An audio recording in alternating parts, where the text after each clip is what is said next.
Welcome to TWitWoW, the best wrestling podcast made for wrestling fans by wrestling fans on the web today. I'm John. That's my co-ord and commentary Ashton, and this is the week in review. Really strong week this week. Lots to talk about, so let's get right into it. What I would like to talk about first, I am so goddamn proud of Javon Evans. Oh my god, I loved his promo on NXT this week. And the reason I even want to start with this segment is that I am also just in love, totally bought in with Dark State.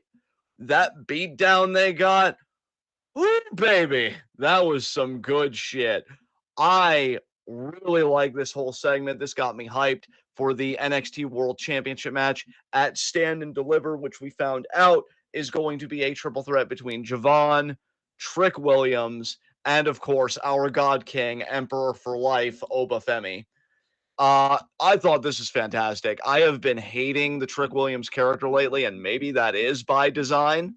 And I love that Javon Evans just came out and just put a stop to all that shit. I think my favorite line, and I got to give credit to Trick for this too, for how he sold the line, because you got to sell in promos too. It ain't just an in-ring thing. Is when Javon straight up tells Trick to his face, "You're sounding like Carmelo Hayes." And the pop that got from the crowd, and again, the look on Trick's face. I thought this was great. Mic work from Javon. He spoke with more confidence. He had conviction. When Oba also tried to shut Javon out of the conversation, Javon reminded him about Deadline. And I love that faithful wrestling fans get rewarded with promos like this because we also remember Deadline. If there were even just 3 seconds left on that clock, it could have been Javon in Oba's spot, and everything changes, and Javon let Oba know it. I thought this was fantastic, man. I love this. And then Ava makes the announcement. Obviously, Trick and Oba aren't happy about it. I'm thrilled with it because, I think we've all seen, Javon, like how he's gotten over and his profile being raised. And we've seen that he's main event ready. They try and take him out of the equation, then they just brawl with each other. Javon tries reinserting himself, and then Dark State comes out, or really the lights go out and they appear. And man, the beatdown they got, I think what popped me the hardest was the double toss into the power bomb. I don't know which two guys it was, but I think they threw Trick into one of the bigger guys, and the bigger guy got the power bomb. And I lost my shit. I was like, listen, I ain't putting the cart before the horse. I ain't saying these guys are the shield or that they're going to achieve shield level because it takes a lot for it to go that way. I think you may have the talent there just as far as presence goes and just that air of dominance, but you need the booking, and I need to hear like a lot of mic work because I especially loved Dean on the mic back then. But I like these guys, and really, I won't even do them the disservice of comparing them to Shield. They're their own thing right now, and I think it's a really hot act. I'm all in. So happy for Javon. So yeah, I wanted to really start upbeat this week. I'm sure it surprises some of you that I didn't talk about the one Raw segment, which believe me, we will get to, but I didn't want to be that obvious. Plus, I had promised Ashton I would watch NXT, which I thought was one of the better episodes in the last couple months. And yeah, this was a great segment. So, how are you feeling about how Stand and Deliver, at least on the world title side, is shaping up in the Dark State story, brother? Yeah, I really, really like this segment too. I really hate that they basically had Trick Williams act like an asshole for however many months just to set up the line that Javon threw out here of him starting to act like Carmelo Hayes and him being Carmelo Hayes now. It's like, okay, it was a good line, but it wasn't worth however many months worth of Trick being a dickhead to me, at least. Yeah. Um, I feel like that's just a line that they could have arrived at more organically and they didn't need to do all this bullshit for. But all things considered, it was a fire line. And it did feel a lot like Javon really kind of getting to put Trick in his place, and especially with the way that the crowd played along with it, like you mentioned. That was great. And then, yeah, Oba's involvement and Javon being able to say that he has something over Oba, too. Not to mention he laid Oba out last week, that kind of stuff. Yeah. It really does feel like all three of these men have earned their way to Stand and Deliver's main event, kind of similar to the way that all three of the women, in the Raw, in the women's World Championship picture, it feels like have earned their way into that, championship match as well. I also like that similar between those two matches, there's somebody getting overlooked in both of those matches, and that person, I think personally, is the most likely person to win both of those matches. Io is the goddamn champion on Raw, and she is getting overlooked because Bianca and Rhea are at each other's throats, but I think that Io is just going to retain a Mania. And meanwhile, in this match, Trick really, and Oba both, they both really want this to be a singles match just between the two of them. And Javon, I genuinely do think is very likely going to win that title at Stand and Deliver because I think Trick and Oba are both main roster bound come draft, which is like a week or two after Mania this year. Let me tell you something, y'all. If Ashton's right, and honestly, with the case he's laid out before us, I have no reason to question if he's goddamn wrong at this time. Uh, Oba better be in that world title conversation by SummerSlam, and I said what I said. I mean, this is a guy that just comes in with the rocket on his back, in my opinion. Bro. I like Trick. And I'll tell you what's interesting about this, talking about this more seriously and kind of taking the fan out of it a little bit, because I do like Babyface Trick. I have not cared for the writing of Trick here at all. Right. I do wonder, because now we've seen John Cena turn heel. And so I think that means anything is fucking possible, right? If the main roster would ever be interested in a Trick Williams heel run. I'm not saying it would be a flop. I think you would need better motivations than this, and I think you would need it to be more organic and just better written. Because that's why I love that Javon stood up for himself. Javon did not do anything wrong here. Okay, like he has been kind to Trick the entire fucking time, up until Trick gave him a reason to not be. So this to me is Javon standing up for himself, Yeah. which I really like, right? Yeah. If they want to revisit Trick as a heel down the road and maybe even more forcefully commit than what they're doing here, I'm open to it. I'm open to anything so long as it makes for good TV. And, and I do have to kind of, and this is me kind of bringing the pettiness back in here, I do have to kind of call out Trick for one thing. He kind of threw in Javon's face, like, you don't know what it means to be world champion, carrying the responsibility of that title. Bruh, let's just get the record straight and let's keep it real. You lost your first world title because of Ty fucking Spears, right? Because he doesn't know how a fucking fatal four-way works, and because Ethan literally fell into a pin. And then you lost your second title because of Eddie Thorpe, who got a steel chair in your knee at the worst possible time. So yeah, fluky losses both times, but the second one you crashed out hard. Like, I don't know if I'd be lecturing Javon about what it means to carry yourself as a champion when both those title reigns weren't like dominant vice grip like title reigns like John Cena had in 2005. And again, the second loss made you fucking spiral out of your own face. So I'm excited for Javon. I do agree with you right now about the call ups. So we'll have to see how that goes. As far as Dark State, how are you feeling about like the presentation and everything? Because again, this beatdown popped me. I was wondering what you thought about it now that we could talk about it. Yeah. Because I know you were very Well, withholding because you wanted me to experience NXT with fresh eyes, which I very much appreciate. So how did you feel about it? so I love that you got to experience NXT with fresh eyes, and I also love that you really got into the beatdown as much as you did because that allows me to tangent to kind of segue us a little bit because another one of my favorite segments on this episode of NXT was the family doing their little analysis, their little breakdown of the members of Dark State. I thought this was fantastic. And it was a great way to introduce the audience to the individual members of the group um, in a way that feels like it still sort of belongs in canon, like in universe. Like you're not breaking the third wall to do this. You're still, is it the third wall or the fourth wall? It's the fourth wall, right? You're Fourth not wall. breaking the fourth wall to do this. I really love this. I thought this was great. I love that they went through each one and they really highlighted them. And I really appreciate that they went out of their way to make it seem like Saquon Sugars was like the de facto leader and arguably even the biggest threat.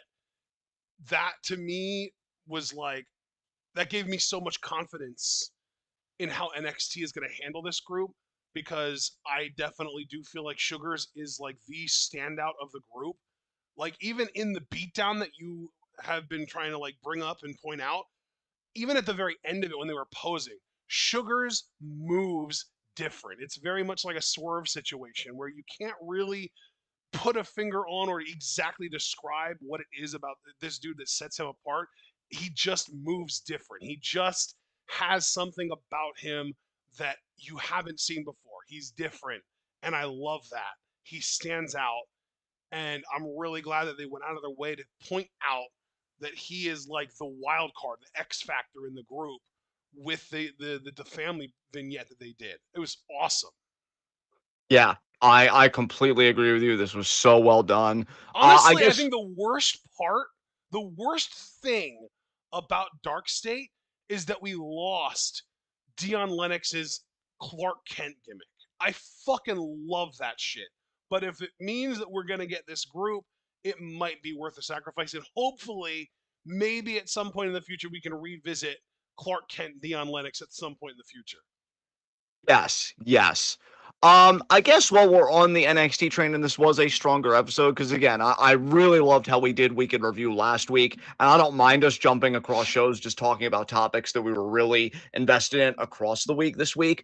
But continuing that trend on NXT, I also love what we're doing with the Women's North American Championship. Yeah. It has been Yeah. vacated. We are Yeah. doing a 6-woman ladder match at Stand and Deliver, and we know currently that both Zarya and Kalani Jordan who No, actually beat who I forget Roxanne. who Zarya beat to get in. Zarya beat Lash Legend. Wait, I forgot that she won that match. I legit thought that Lash won that match for some reason. That's wild. Oh, Zarya won, brother. Damn. And Okay. and Kalani beat Roxanne, which I gotta Yeah. be honest, I was surprised by because Dude, what how does Roxanne wild do is now? it that Roxanne has cooled off this much? She went from literally breaking the endurance record for the women's rumble at the beginning of February to being in the elimination chamber, competing for a chance to be in the main event of WrestleMania, and now she's losing a qualifying match to be on the fucking Stand and Deliver card. Holy shit, what a fall from grace. What the fuck happened? Please tell me they're going to find a way to work her into the plans for something. I am tentatively going to put forward maybe a singles match with Bailey at Stand and Deliver, and I Dude, I fully think acknowledge. Bailey and Lyra are going to be the ones that win that tag gauntlet to go after the tag titles against Liv and Raquel. And I do agree with you, but I wonder if that would be a night 2 matchup so that she could work I with mean, Roxanne. maybe. I just feel Yeah. like Bailey and Roxanne's feud is dead. It's just they haven't done anything in weeks, if not more over a month. That is fair. I couldn't tell you, man, especially Yeah. because I feel like Jordan Grace and Roxanne, they kind of squashed their beef recently because I know Yeah. Roxanne attacked her backstage. But yeah, because we know Jordan and Jada. But we know what, we'll get to that maybe a bit later because that was also I news. still Yeah. remember how amazing Roxanne's match to get into the Elimination Chamber was, where she beat Raquel. That was fantastic. Yeah. Yeah. They've got to have something for her, man. No way You you would leave think, Roxanne but off the I Silver don't card. know, man. It feels like she's being de-pushed right now, like she's being cooled off. She's being called off so they can rev her back up for a call up. I mean, we're all talking about call ups with Yeah, Oba and Trick. but I mean, I'd love to see her get something to do WrestleMania weekend rather than cooling her off so they can call her up via the draft post Mania. Um, I mean, dude, no argument for me. You know what a huge Roxanne fan I am. But getting back to the ladder match, Yeah, we have 4 spots left. yeah. I am gonna call my shot right now, and this isn't a prediction. This is just what I want. And you know what? Maybe I will even predict it. Tatum Paxley needs to win this fucking match. Oh, Like I, that's like I am. interesting. I mean, I would love it if she did, but I don't think she's the only good option. No, she's not the only good option, but I feel like she's fucking due, man. Like her whole story has been like she wants, what does she even call the title? I feel like she had a name for the title. I Like it's don't not a know. toy or whatever. But yeah, like she has been chasing it, right? Ever since fucking Lyra. She chases gold. She wants it. I think she even tried to go after the knockouts title at one point. Mm-hmm. I would love for her for how much she has grown and how over she fucking is. She's not the only good option, but I'll tell you, I would fight you on her being like anything other than I think she's in the top 3 best options to me. I think she's No, I so would over agree in with this that. company. Yeah. I think the top three options, at least for me, are Tatum, Sol Ruka, Jada Parker. I agree with you on all counts. Yeah, because I'll tell you what, Soul was another one. While I think it should go to Tatum, and I'm hard pressed on that. I think the only person you could really get me to budge more than Jada, because I feel like she's more of a main event tier player with that NXT Women's World Title, and NXT right now anyway is feeling the same way with everything going on with her, Stephanie, and Jordan Grace. Would be Sol Ruka. I have been saying since Deadline actually that I wish Sol Ruka moved further up the card. Yeah. But I think NXT's got their own plans there and they're going on their own time. I mean, she had that match with Chelsea Green recently, singles match and stuff like that. So clearly they do see a lot of stock in Soul. Yeah. I really want this to be Tatum's time, man. I'm hoping she qualifies. She's got to qualify first. So I'm hoping she qualifies and I'm hoping she fucking wins I think because, my biggest yeah. concern is also just that, like, the fucking God, Fatal Influence, one of those members is going to end up being in the match and win it. And honestly, I hope it would either be JC or what's the other one? Jasmine. JC or Jasmine. Like Fallon's gotten her shot, right? I really don't need to see her in that picture anymore personally. So I do agree with you, but I would prefer it to be one of the other two members to make it more palatable for me. And I think I do like Jasmine as a prospect, but she's definitely not championship material yet, in my opinion. I do wonder though if as a prospect, if they feel like this ladder match could be a good coming out party for her that she doesn't have to win. So right. I don't know. It could be interesting. I will say too, and I don't mean to be a dick, but again, I've been enjoying that these have just become more conversational and just kind of airing out our thoughts like unfiltered and everything. I don't dislike Zarya, but I really wanted Lash to win that match. I think it was same. I think that's probably why I thought she did win. I like fucking memory hole gaslit myself. Yeah, Lash is a star. Like I just need to say, like when Zarya came in and everybody was so excited because they're like, oh man, you know, she's gonna be great. She's good, but I don't really see what makes her stand out compared to other women in this day. I think she has definitely fallen flat for me at least. I'm inclined to agree to the point where I mean, again, it's our show. I'm going to say what I want, so long as it's tasteful and whatnot. I feel like she's almost kind of dragging Soul down because I feel like Soul is better than this tag team right now for me. So I don't really get it. And when you have Lash Legend do the job here, when she's got an amazing look, she's got personality. I think if the crowd knew she was getting pushed, they would get behind her hard because they know, okay, like we're invested in something. Lash and Jakara, I think, are very much like on the block, at least as far as I'm concerned, to get called up as well. I would still love for them one day to be women's tag team champions. Yeah. I think they're fantastic. I think Jakara's gotten so much better being in this tag team, and I've been saying that for months. But I think this is a misuse of Lash. I think Lash has earned this opportunity. I think she could have been a standout in it. And I will say, for people that could use a rub, I wouldn't mind if Rizzo got in this ladder match either. I think Rizzo's cool, and Ren. Oh, Mother Hen Ren. I'm never going to bemoan that. But I guess, you know what? I don't want to do sequential. I only want to do what really interests us. Is there anything else from NXT that you like really want to touch and get into? Or would you like our next topic to be about another show? It's kind of got you, Well, I mean, if we have to talk about something else from NXT before we talk about anything else, let me look and see if there's any other NXT stuff that I want to talk about before we move on to another show. Oh, No Quarter Catch Crew actually picked up a dub this week and they beat Hank and Tank. Yeah, I wasn't going to mention that too much because I love them, but like, wake me up when they're back in title contention. Swipe Right being on NXT. Yeah, that was going to be the next thing I mentioned. Hell yeah, Swipe Right. Swipe Right, who are just right, and that's why you swipe right, because they're fucking correct. Pretty much calling out the dweebs, Frazier and fucking Axiom, and we're gonna get to Frazier later, believe me, folks. Mm-hmm. Yeah, they suck, and Swipe Right, I would love for them to beat. I'd love anybody to beat Axiom at this point for those fucking tag titles. And yeah, it was really great to see them. And they also know talent when they see it because Roxanne was walking by and they were like, nice. And yeah, I mean, What more to really say than that, everybody? It's swipe right for you. I've been saying it watching Evolve with Ashton, and I'll make it public record here. I love that we're getting back to just quintessential douche gimmicks, you know? You don't need an overly complicated Shakespearean tragic story. Sometimes you could just be a dick, and that's okay. And that's swipe right. And I think that's We nice. the one big thing that happened on NXT that we haven't talked about that I do think is worth mentioning at least is that Ricky Saints is the new NXT North American champion. It almost makes me forgive NXT for putting the title on Ty Spears to begin with because they fundamentally recognize that dude exists to be a transitional champion at best. Yeah. Like that dude held on to that title for what, 2 weeks?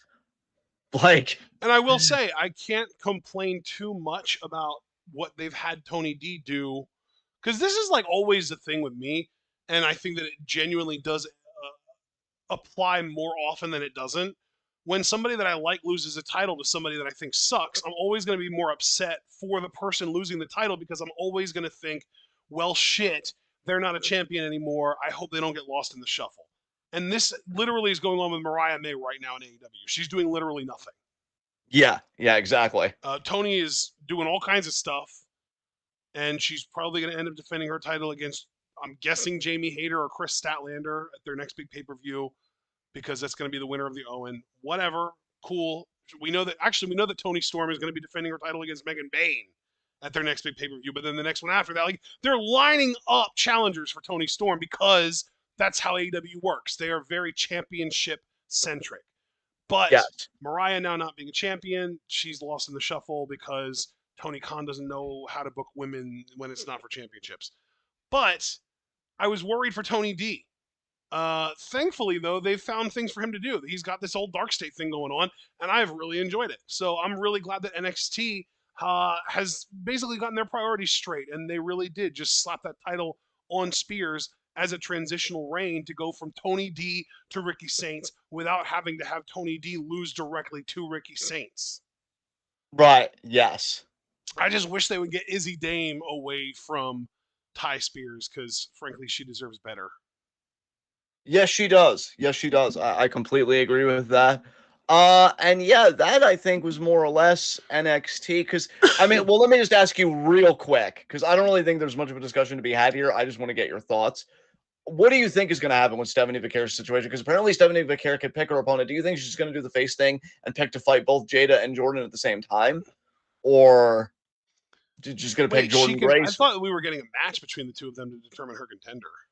Well, see, here's the thing. We're getting a match between Jada and Jordan, but it's not a number one contenders match because Ava explicitly said, like, the condition of Stephanie handing over the Women's North American Championship was that Stephanie could pick her world title opponent at Stand and Deliver. Oh, okay. Well, then I would assume that whoever wins that match will be Stephanie's pick, and if there isn't a clear winner, then she will just pick both. All right, fair enough. Um, let's move on. God, again, Can there is. we please talk about the elephant in the room? Can we please talk about the Tiffany Charlotte promo that everyone wants us to talk about in chat?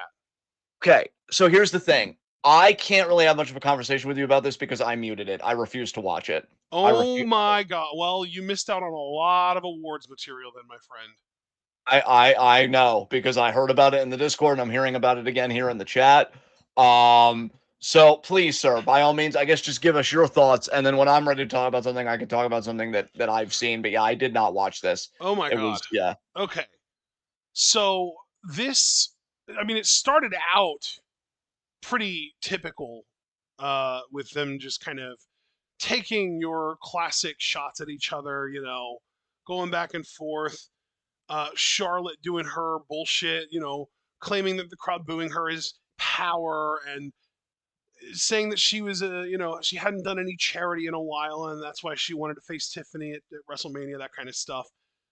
Tiffany, I think it was last week actually, and we might not have even talked about this, but I think it was last week where Tiffany told Charlotte that Charlotte messed up because now if Charlotte beats Tiffany, she beat a nobody or whatever, and if Tiffany beats her, then it's this like black mark on Charlotte's record. Basically, she basically called Charlotte out for burying her verbally on the mic without saying it in those exact words last week, and now this week we've got this back and forth, which went from very like petty wrestling fan type dialogue of like, oh, you've got this record at WrestleMania, or I'm gonna beat you, or like the fans like me more and shit like that, just devolved into straight up personal shots. So there was a really, here's the thing. Charlotte was fucking horrible here as always, in the sense that she got very rattled by the crowd. The crowd was very hostile towards her, and she's never been able to handle that. Dude, I went back and I found the first time that we ever noticed that with her. Do you remember back right relatively soon, I believe, after she won the NXT? I think it was might have even been the Divas Championship at that point. It might have been the women's. I don't remember. I'm gonna call it the women's NXT Women's Championship.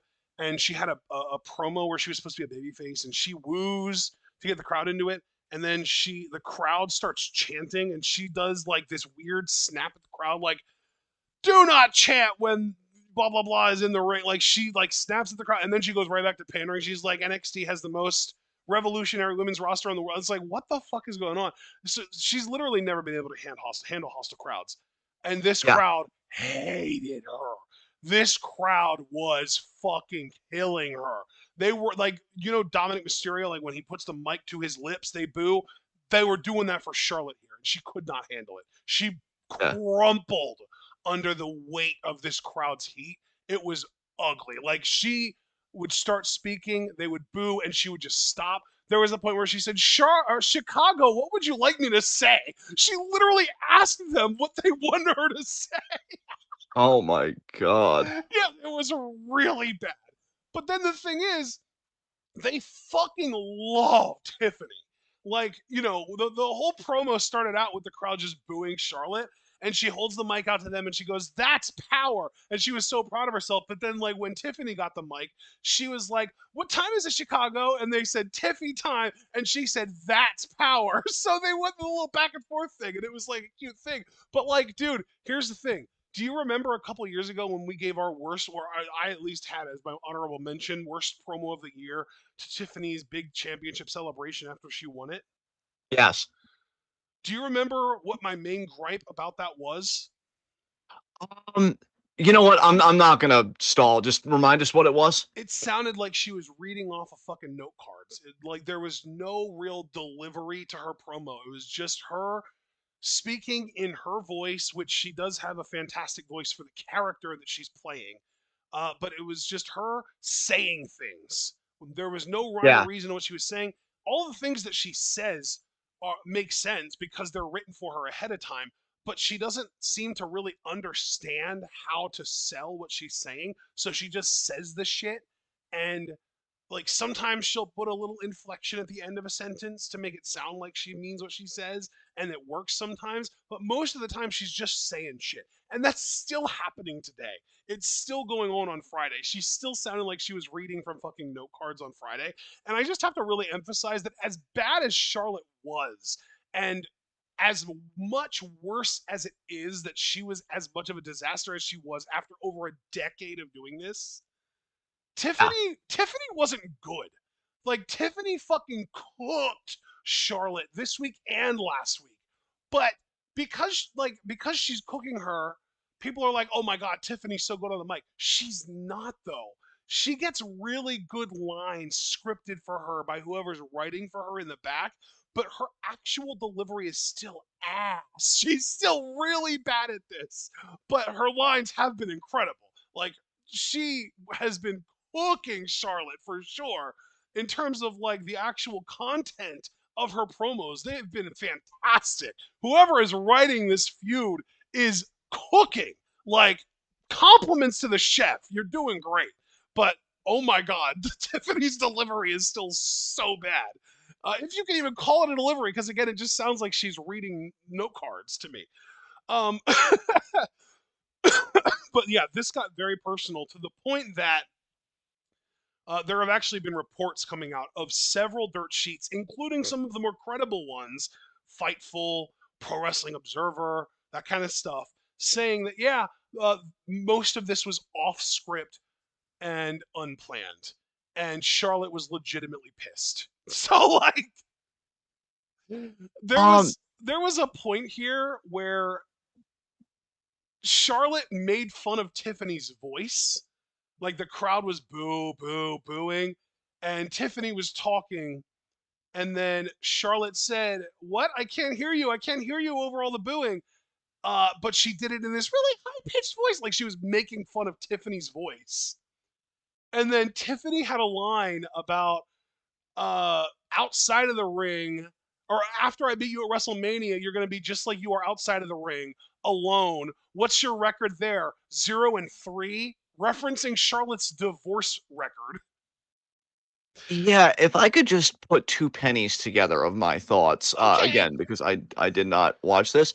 I um I unmuted for 2 seconds and I regretted a lot of things, Yeah. mainly existing, to the point where really I should just start saving my Discord messages as notes for when we talk about the show because I had some bangers this week. But as far as this segment goes, I added Sean because it was just great getting to be with him again because we're just right about everything. And I asked him why WWE just wouldn't let me die. Because because here's the thing, bro, about these two as mic workers, and especially Charlotte. Yeah. Because I agree with you about Tiffany, but I need to say this about Charlotte. What's amazing to me is that you can have the tab muted, which I 1,000% did. I have no qualms telling on myself there. And you can read her. In fact, no, let me turn off Chris for this. I know Oh my my family's God, home, we're but I'm getting John uncrisped. yeah, like you can watch her fucking face and you can see that everything is going to shit. Yeah. Like, because I saw her face shots like a few times, and I'm like, oh god, oh, like you just knew. My body tensed up because I'm like, oh my god, even though I can't hear it, I can hear it, Yeah. and it's like, it's just so bad, and so like, I hate them Uh, both so much, and it's amazing to me.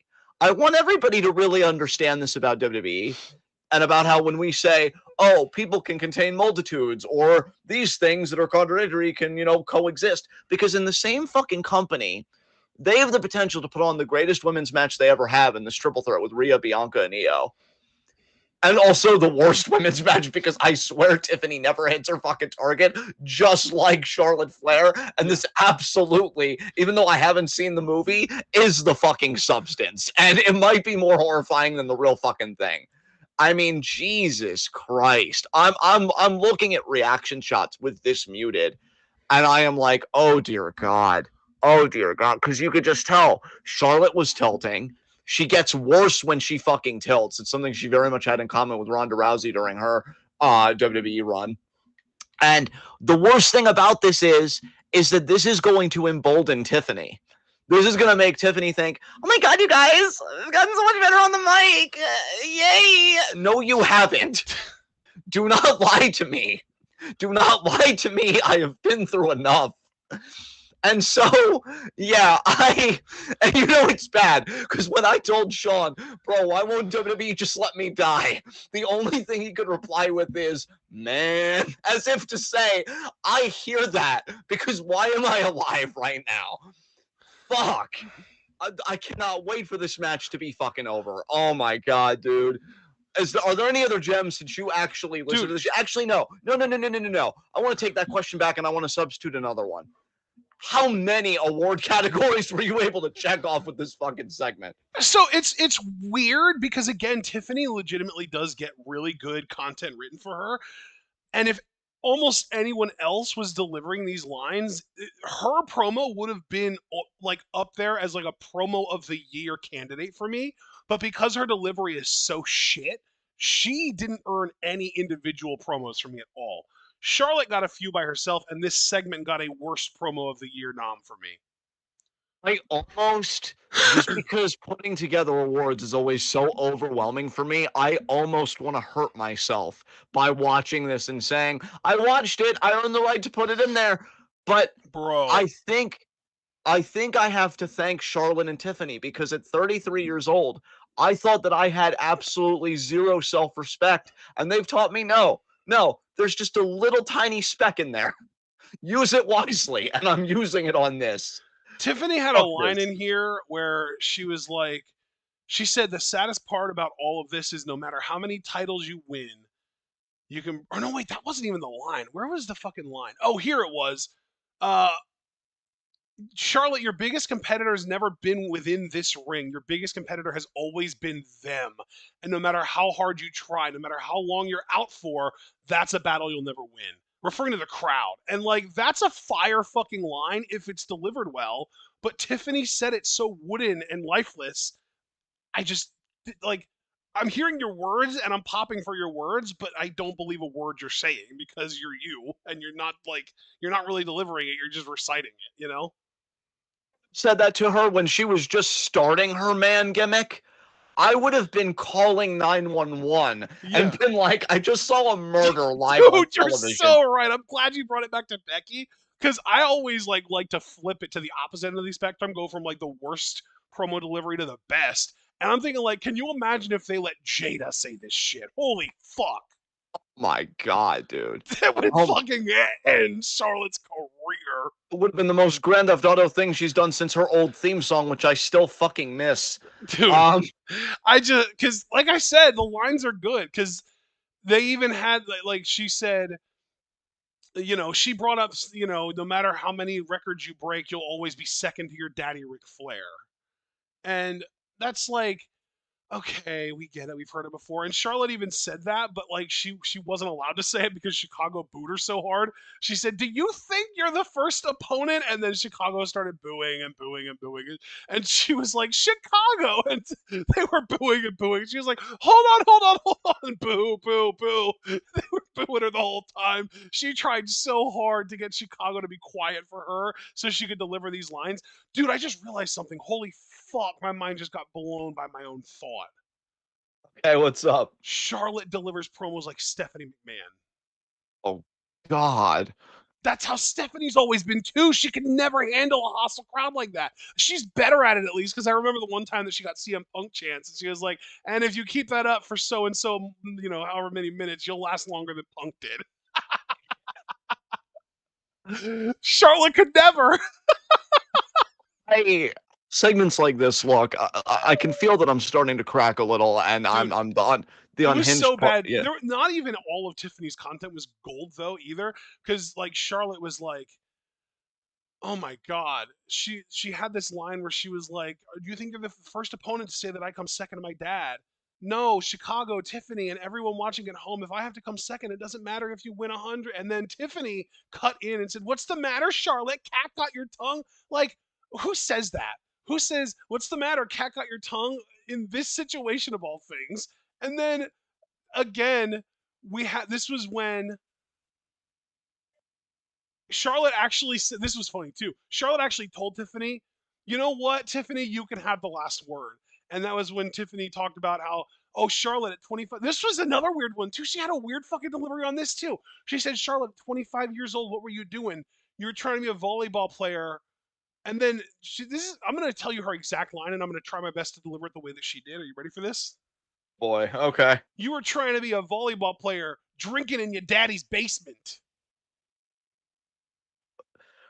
Scott Steiner should have delivered this promo. Scott That Steiner would fucking kill was her this. delivery. I don't know why she changed the your to the ya. She said drinking in your daddy's basement. Like, what the fuck are you? A 1930s New York mobster now? Jesus Christ, woman. What is this? I mean, and if you're gonna be that, at least commit so I have something to get excited about. Bro, And of course, she brought that back to her being 25 years old, walking into WrestleMania as the WWE champion. And then she said, "You say this is just another match to you. Seems like I've gotten to you, Charlotte. And your WrestleMania record may be 4-3, and you may be the queen inside of the ring, but outside of the ring, you ain't the queen of shit." And that was when Charlotte made fun of her voice. She literally said, "I can't hear you, Tiffy. It's so squeaky."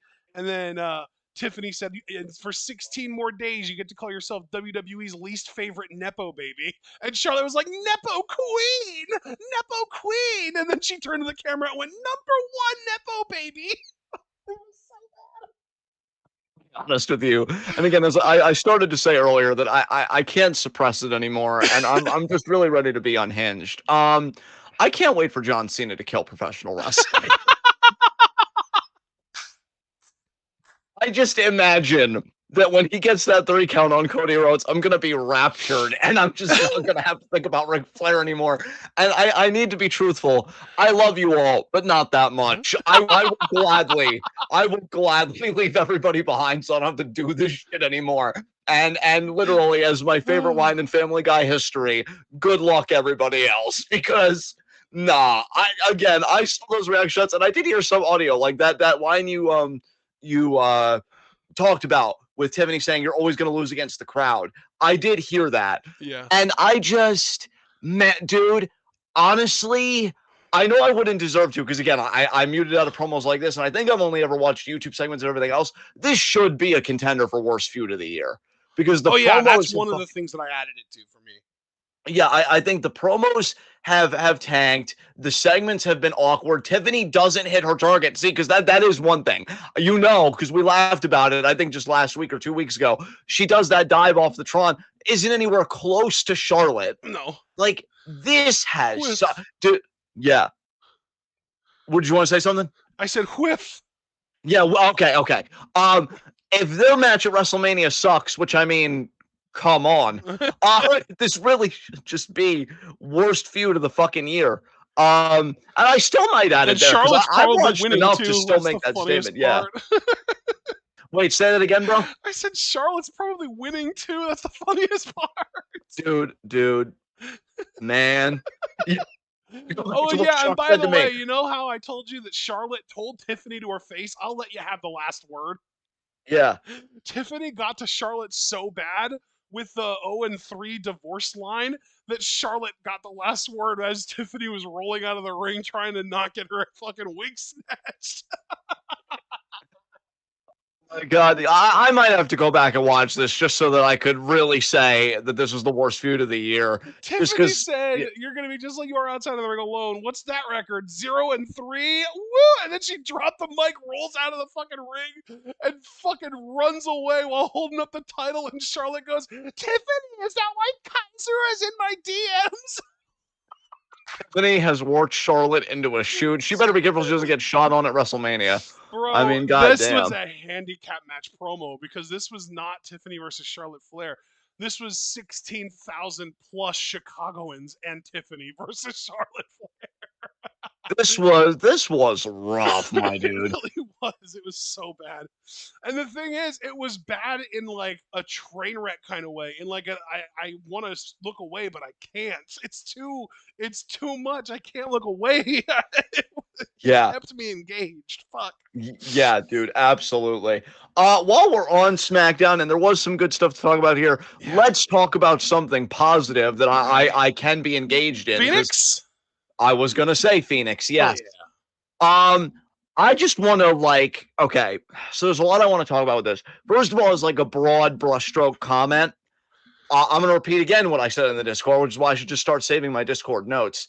I give Nathan Frazier's half of the performance a C minus, and I give Phoenix an A plus. If anything, and this is intended to be backhanded, Frazier being such shit actually might have been better for Phoenix Yeah. because even with an opponent that screwed up that bad, Phoenix kept it together and still delivered a solid performance. Yeah. If that doesn't And tell you now how good this dude is, like, and now we're getting Phoenix versus Humberto next week, and that is going to be fucking incredible. if that doesn't make you moist, Yeah. we just can't relate.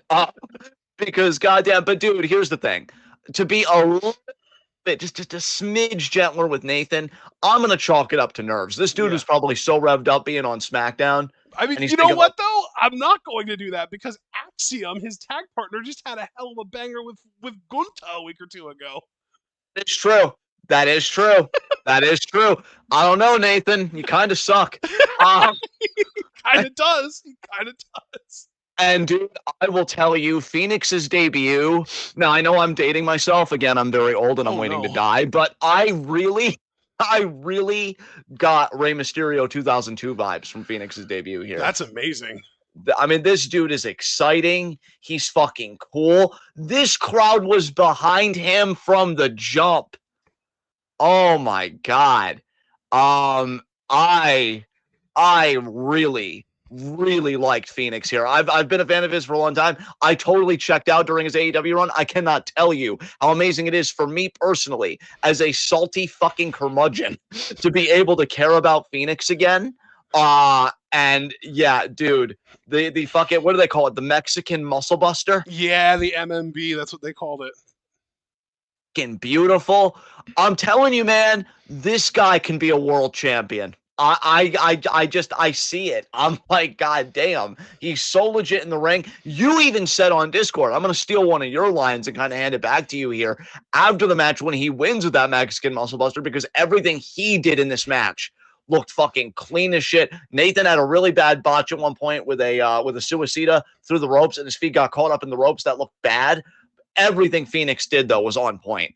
And it needed, and again, that's why I'm saying Nathan being bad might have made Phoenix look better in the long term, because man, way to keep your shit tight, my dude. And afterwards, I know you really liked Phoenix's promo. You even said, like, in all caps, Phoenix can promo too. And yeah, I liked his promo too, man. I thought this was a fantastic debut. If I would put a number to it, I would give it a 9 out of 10. And literally, the only reason it's 10 out of 10 is I wish he would have had a better dance partner. So it's not even his fault. Yeah. But 9 out of 10 for him. I thought this was fantastic. So what did you think about it on the whole? Yeah, this was a great debut for him. Honestly, dude, my biggest gripe about Phoenix's debut isn't even a problem that I have with Phoenix as a performer. It's a problem that I have with the way that this match was booked, slash agented, slash managed, slash produced. I don't know what the exact wording is. But the fact that Fraser kicked out of that fucking crazy ass, like, driver type move that Phoenix used that looked like it was going to be like a Fire Thunder driver, but then it ended up turning almost like an Emerald Flosion type move. That should be a finisher in any promotion in 2025. Like, I get that you wanted to use that Mexican Muscle Buster, basically the Black Thunder driver that we know from him using it in Lucha Underground, but my God, that was crazy. That Fire Thunder driver looking like Emerald Flosion type move, that was insane. That dude, I popped hard for that. I popped fucking hard. And really, And here's the thing. you were pissed too when it got kicked out of. I saw your messages in the Discord. You were pissed about it too. I think I said, quote, fucking bullshit, which I stand by. Dude, I gotta ask you too, were you surprised, given everything with Samoa Joe and Tyson Kidd, that they're allowing Phoenix to use a muscle buster of any kind? Well, the thing is, it's not like a muscle buster. Really, they're just calling it that because of the setup. It's not. Because it's more like a twisting driver at the end, the way Really, that it no. is. Really, what it is it's basically, you say driver. I would call it more of like a twisting power bomb more than anything. Yeah. Because the guy's landing flat on their back. Yeah.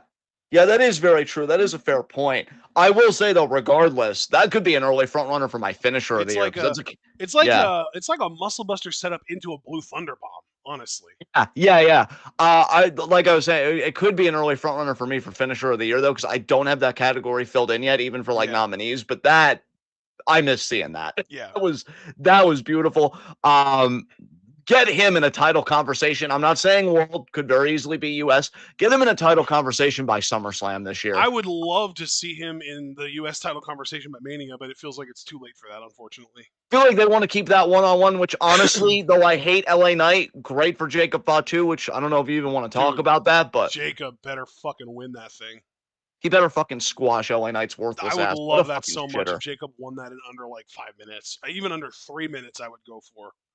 Dude, yes. Fuck LA Knight. He's a loser. He's worthless. It's Jacob Fatu's time. I said what I said. Jacob has about 40 pounds on him and moves better than him. There's no reason he shouldn't be able to beat his ass. Absolutely. Absolutely. And since we kind of touched on that, I won't even bother to talk about the last man standing match with Braun. It was fun enough. Jacob wins, which is huge because the commentary really made a big point of Braun's never lost a last man standing match. Yeah, that was Jacob a did really it. cool point, actually. I didn't know that until commentary pointed that out. So, hey, props. I really like Joe, by the way. Yes. I'll tell you who I Yeah. don't like, though, this new fucking ring announcer. I didn't think he was the worst, but I think it takes time. I think it takes time because was this his first? I'm guessing this is his first night on the job, but then This again, was I've his been checked out. second week. This is his second week. We'll still give it time.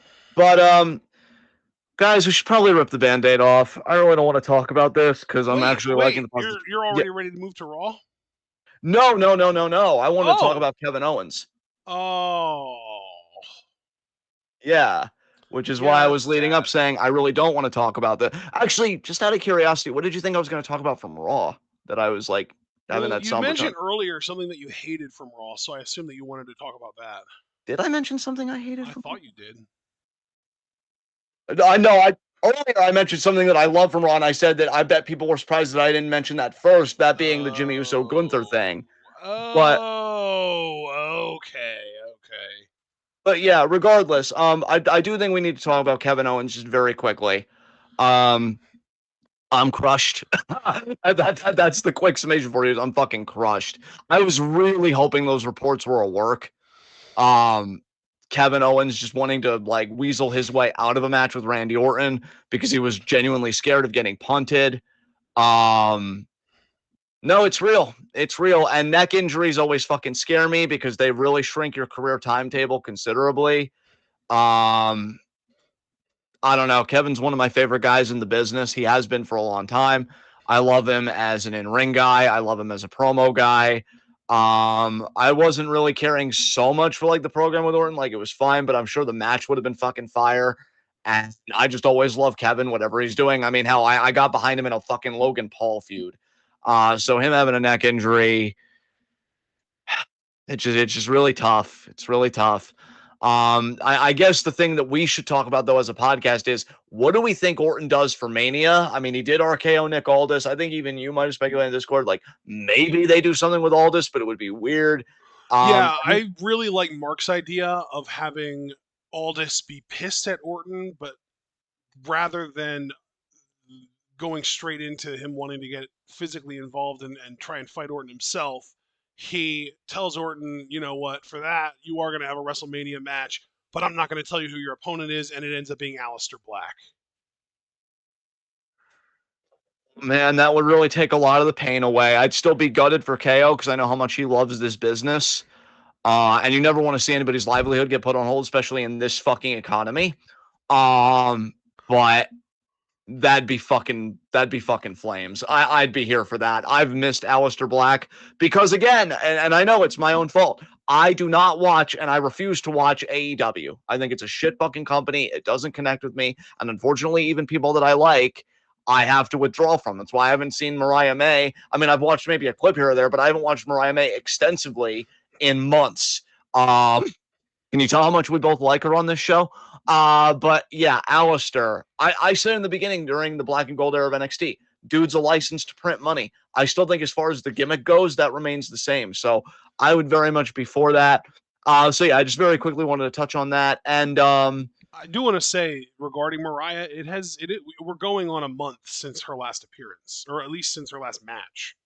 Jesus Christ. She's had two matches basically in the last month or in the last 2 months because she lost the title to Tony at Grand Slam Australia, which was on February 15th, and then she didn't wrestle another match after that until the Hollywood ending, which was at Revolution, which was March 9th. Yeah. Those are her last two matches. Her last match prior to the Grand Slam match was her beating someone named Shay Carmichael in 33 seconds on Collision on February 8th. So she's wrestled 2 matches since February 8th.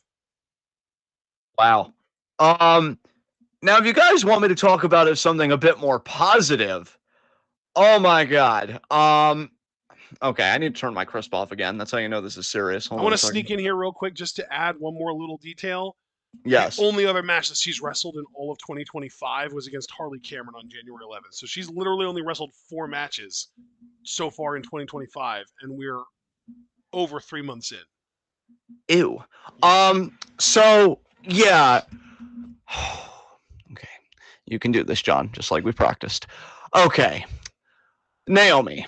Now, everybody here on this show knows that I am a very well-balanced man. I have a very well put together life. I have amassed quite a bit of wealth through consistent government dependency.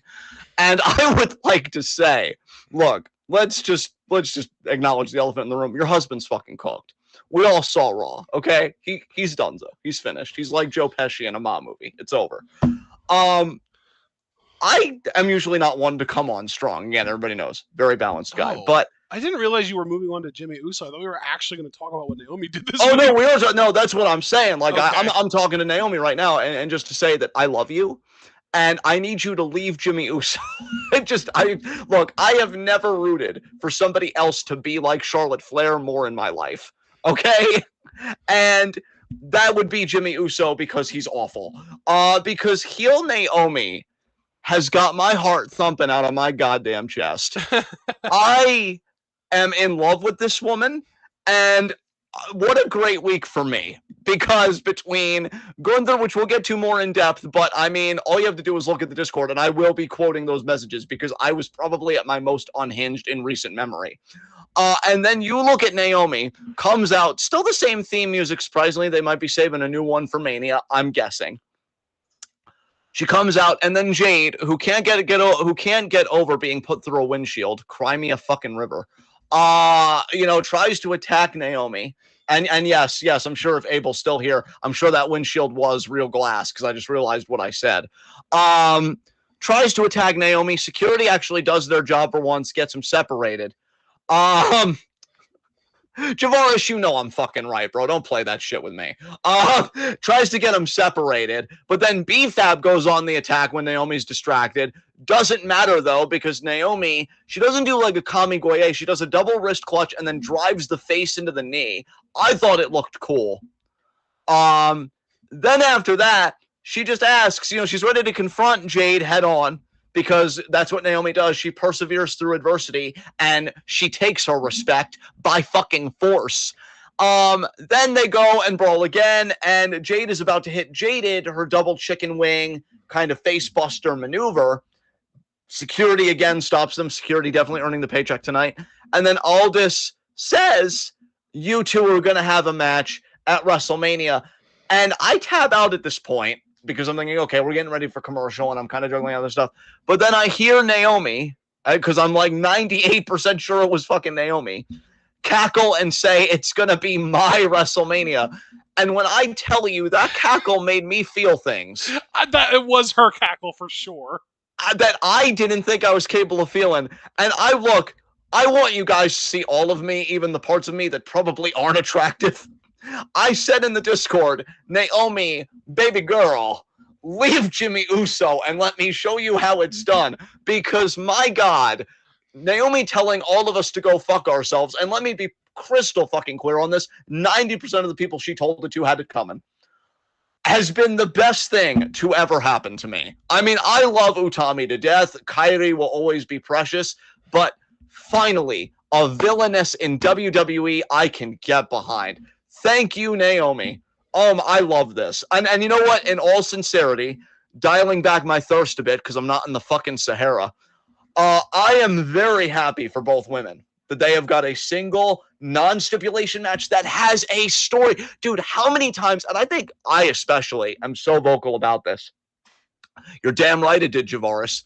I've been vocal about this for years on the show.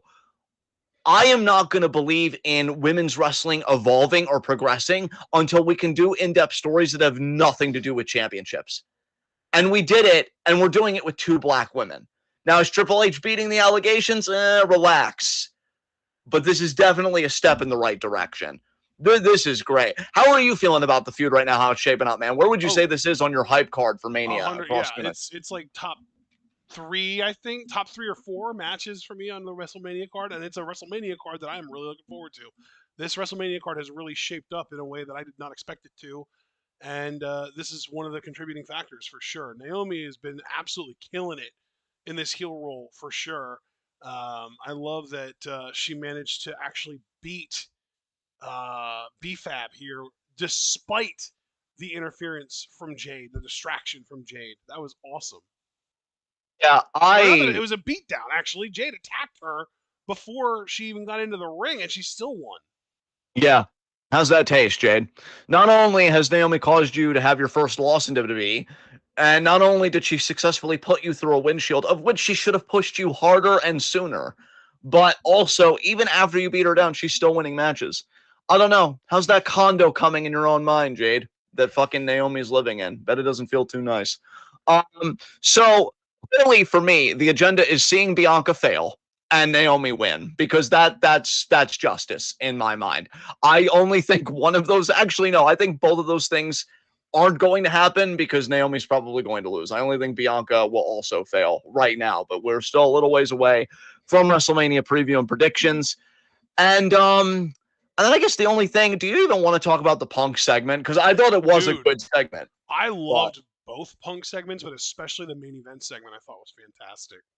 then we just cut right to that because let's be honest, the opening segment was just kind of a tease for this main event segment Yeah. because he promises that the favor's going to come, whatever. And then, yeah, Roman finally arrives. Heyman looks like shit. I'll tell you what today's lesson from SmackDown was, folks. You can't turn a Heyman into a housewife. I said it on the Discord. I even added Javaris because Javaris, you weren't here with us live when this was happening. But I said, man, Javaris would be like loving this and losing his goddamn mind because you are the first one that's always on Paul Heyman. Your whole thing is Paulie is for the streets, and boy, is he ever because everybody's assembled. Seth, Heyman, Roman, then Punk comes out. And I mean, Punk says, listen, this is about loyalty, friendship. This is about, and then he talks about all those years ago when Paul Heyman got fired. He had to leave ECW. And Paul, I remember the announcement Paul Heyman said when he was leaving, and like he had this tear-soaked face, and he was just really he was in a bad way because I guess in creative he wanted Punk to be the one to beat the Big Show, and WWE was like, that's not happening. We're going with Lashley. Nothing against Lashley, mind you. And Punk has always been a Paul Heyman guy, and Paul Heyman has always been a CM Punk guy. And he talked about, they were on Big Show's tour bus. And they were talking about the future, and he said, Paul, don't leave. They're gonna fire me. And then Punk said, I felt bad because I made it about me when you were the one that lost your job. And then he said, can I do anything for you, Paul? And then Paul said, hey, listen, when you main event WrestleMania, we'll make them deal with us. And I love the line that Punk had. Punk is really starting to cook on the mic again for me. Yeah. I don't think he's missed. He said, well, they're not here anymore, so I'm going to force you, looking right at Roman Reigns, to deal with us. And more or less he gets around to, Paul Heyman is going to be in my corner at WrestleMania. And, bro, I'm gonna give you the ball here, and I'm just gonna kind of tee it up for you. How amazing is Roman Reigns when he's just allowed to be a dick, dude? Because oh my God, he's so good. I love unhinged, uncuffed Roman Reigns when he is just allowed to be whatever the fuck, when he is just allowed to go off the cuff and go off the rails and say whatever the hell with no consequences, he is at his absolute best. dude, the way he has not forgotten because he never fucking lost it. Just how to let anger and insecurity kind of meld in with the aura that he has. It's amazing because if Austin would have been able to do that, I don't think people would have minded him being a heel. I think the problem with heel Austin, when I look back at segments and stuff, is he was pathetic. He was a chicken shit running from fights and stuff. And Roman was chicken shit too, but at least he was able to veil it of, hey, look, I'm leading a family. I'm holding up a family here. And he would have his family do the dirty work. But then, you got Austin hugging McMahon and stuff like that. And it just went beyond being chicken shit to just really being pathetic. Reigns has had his pathetic moments, his really insecure moments, but it's still Roman Reigns, and he's still got this aura about him, and he never forgets it. He walks that line so perfectly. And I love that at first he laughs in Punk's face because he's like, there's no way. This is the favor you wanted? Well, no, because clearly Heyman's going to tell you no. And then I love this because I'm an asshole. So one of my favorite lines in Bloodline history is during Rumble before they beat the shit out of Sami Zayn and they thought Sami was going to blast Kevin and Sami's broken up about it. And Roman Reigns is like, are you crying? And Heyman comes in and he says, there's no crying in the Bloodline. Heyman's crying. And now Roman tells him, are you crying? You better wipe up those tears and tell him no. Roman can't help but be abusive in every relationship he has, which is why he's not genuinely close with anyone. And I wish the writing was on the level to make him learn that. That's the only thing from stopping this being the greatest story I've ever seen in my life as a wrestling fan, is that Roman still hasn't gotten it, right? But he's trying to put the screws to Heyman. Tell him no. I saved you. You were dead without me. You tell him no. And Heyman finally is able to choke out. Dude, I just have to stop you there because I also want to point out that before anyone else came out, Roman was going on this whole diatribe, and every single time he would throw it out to Heyman, every single time Heyman would answer, "Yes, my tribal chief," and he said it like 6 or 7 different times with different variations in his tone, and every time it would make sense. Yes, my tribal chief. Yes, my tribal chief. Yes, my tribal chief. Yes, my tribal chief. Every single time, but this one time, what did he say? My tribal chief, I can't do that, and I'm so happy Yeah. you called that out, bro. Yeah, it was fucking I'm, art, bro. This is cinema right here. Everything about Roman Reigns and Paul Heyman, everything they touch turns to cinema. I swear, it's fantastic, dude, and then Seth Rollins having the time of his fucking life. dude. I also love that Roman called out Punk and Seth music. That was so good. Yeah, dude. And then yeah, Seth crashing out, losing his mind, laughing his ass off when when Paul told Roman that he couldn't tell Punk no. Oh my god, the Seth cackle. Why couldn't we hear it? Why wasn't he mic'd up, damn it? That would have taken this from like a 9 out of 10 to an 11 out of 10 for me if we would have had that cackle. God damn. No, dude, this was fantastic. Punk lays out Roman with a GTS, and Heyman is freaking out about it. He's screaming no. I've heard some people theorize, like, oh, Heyman's going to go with Seth Rollins because he's not going to appreciate being in the middle of, like, Roman Reigns and CM Punk. I'm not getting that five-headed about it. If anything, maybe Heyman will want to stick around with Punk post-Mania. I don't know. But Heyman or Punk, what I like about this development now, because I even said last week, there doesn't really seem to be much of a reason for Roman and Punk to hate each other. There is now. I Yes. mean, Jesus fucking Christ. This So is the now, thing that made this a full actual three-way feud now. It's not just Roman and Seth having beef and Seth and Punk having beef. This connected the triangle. exactly. Exactly. And it was magnificent. This was an amazing segment. And that's more or less SmackDown. I'm going to take a breather here on Raw, though, because I know I've been like talking a lot. Is there anything you personally want to open up Raw with as far as talking points? Because again, we're not a recap show. Is there anything on Raw that you really wanted to touch on and you were like, this got me hyped, or I thought this was worth mentioning? The women, yeah, the Io. I mean, this was the main event of the show: Io versus Rhea with Bianca as the special guest referee, and I love that even like the way that they wrote it made it so that in the storyline of the show, Bianca Belair's inexperience as a referee was what caused this match to have a fuck finish because she was out of position. She was practically hugging Io from behind when Io got out of the way, and Rhea missed Io and kicked Bianca in the face, which led to Bianca being out of the ring when Rhea hit Riptide to pin Io for like a 20 count. The crowd counted along with it. And then Bianca gets in the ring. Rhea's pissed at her. It leads to a double disqualification. And again, this is all leading to a triple threat. But I do love the way that we're getting there because Rhea had the match won. And the only reason that she didn't actually win the match was because of Bianca's inexperience as a referee, which comes back to fucking Pierce. Yes. Oh my God. Fucking Pierce, who's like outsourcing his job as like GM to the talent to like handle the shit themselves. And you see how that's working out for you. Yeah. Um, Rhea, though, she destroyed everybody. She even hit like a middle rope riptide to Bianca. And I'm like, damn, she laid everybody on. Then she clutches that title to herself. I haven't been that scared of Rhea in a while. I'm like, okay, fuck me, man. Jesus. Yeah, that triple threat is gonna fucking eat.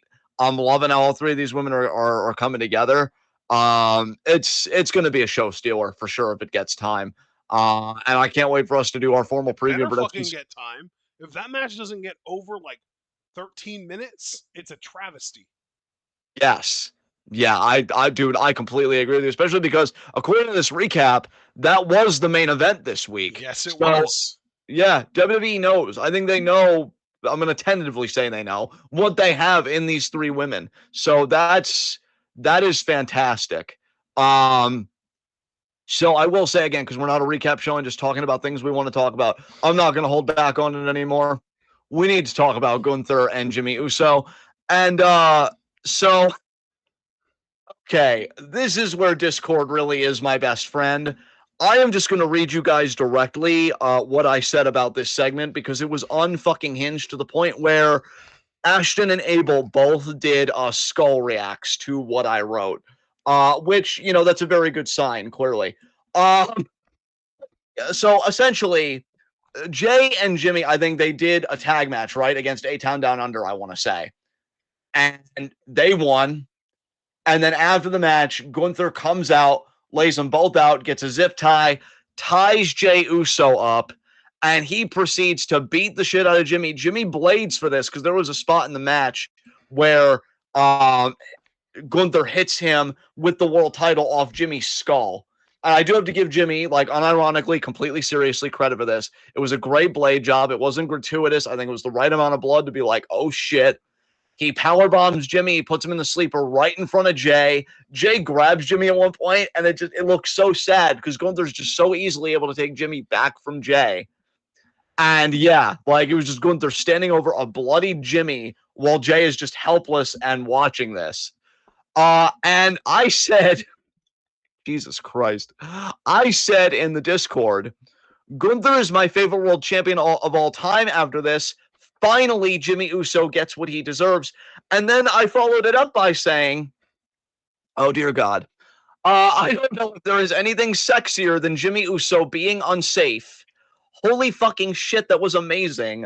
200 out of 10. Pray it happens to him again. And after having all this time, nearly a week, reflecting on my behavior, I want to say that I was right, and I regret nothing. And I really, really love this. I didn't think I could enjoy anything more than Solo Sikoa beating the fucking shit out of Jimmy. And apparently, Super Blue's correcting me. This was a singles match between Jimmy and Gunther, even better because he fucking lost. And so, yeah, this was fantastic. I really didn't think anything could surpass the fucking Solo Sikoa beatdown, but this did. This was terrific. I am worried about Jay standing in the company, given the botches and everything he's had lately. I think he's just got jitters about Mania, but here's the thing. I mean, I've been behind Jay this whole time. I still am loving that he's getting this title shot, but he needs to tighten his shit up. Because, I mean, him and Gunther could have an amazing Mania match. They really could. But he's got to show up. Gunther, I think, continues to be incredible. This dude is absolutely a future WWE champion when we finally get over our Cody Rhodes obsession. He is fantastic. Just a true villain through and through. And not even a, hey, let me be cool villain. No, a let me bloody up your family member and taunt you with it type of villain. This was fantastic. Do you have any thoughts on this segment? Not any more than you just had, my brother.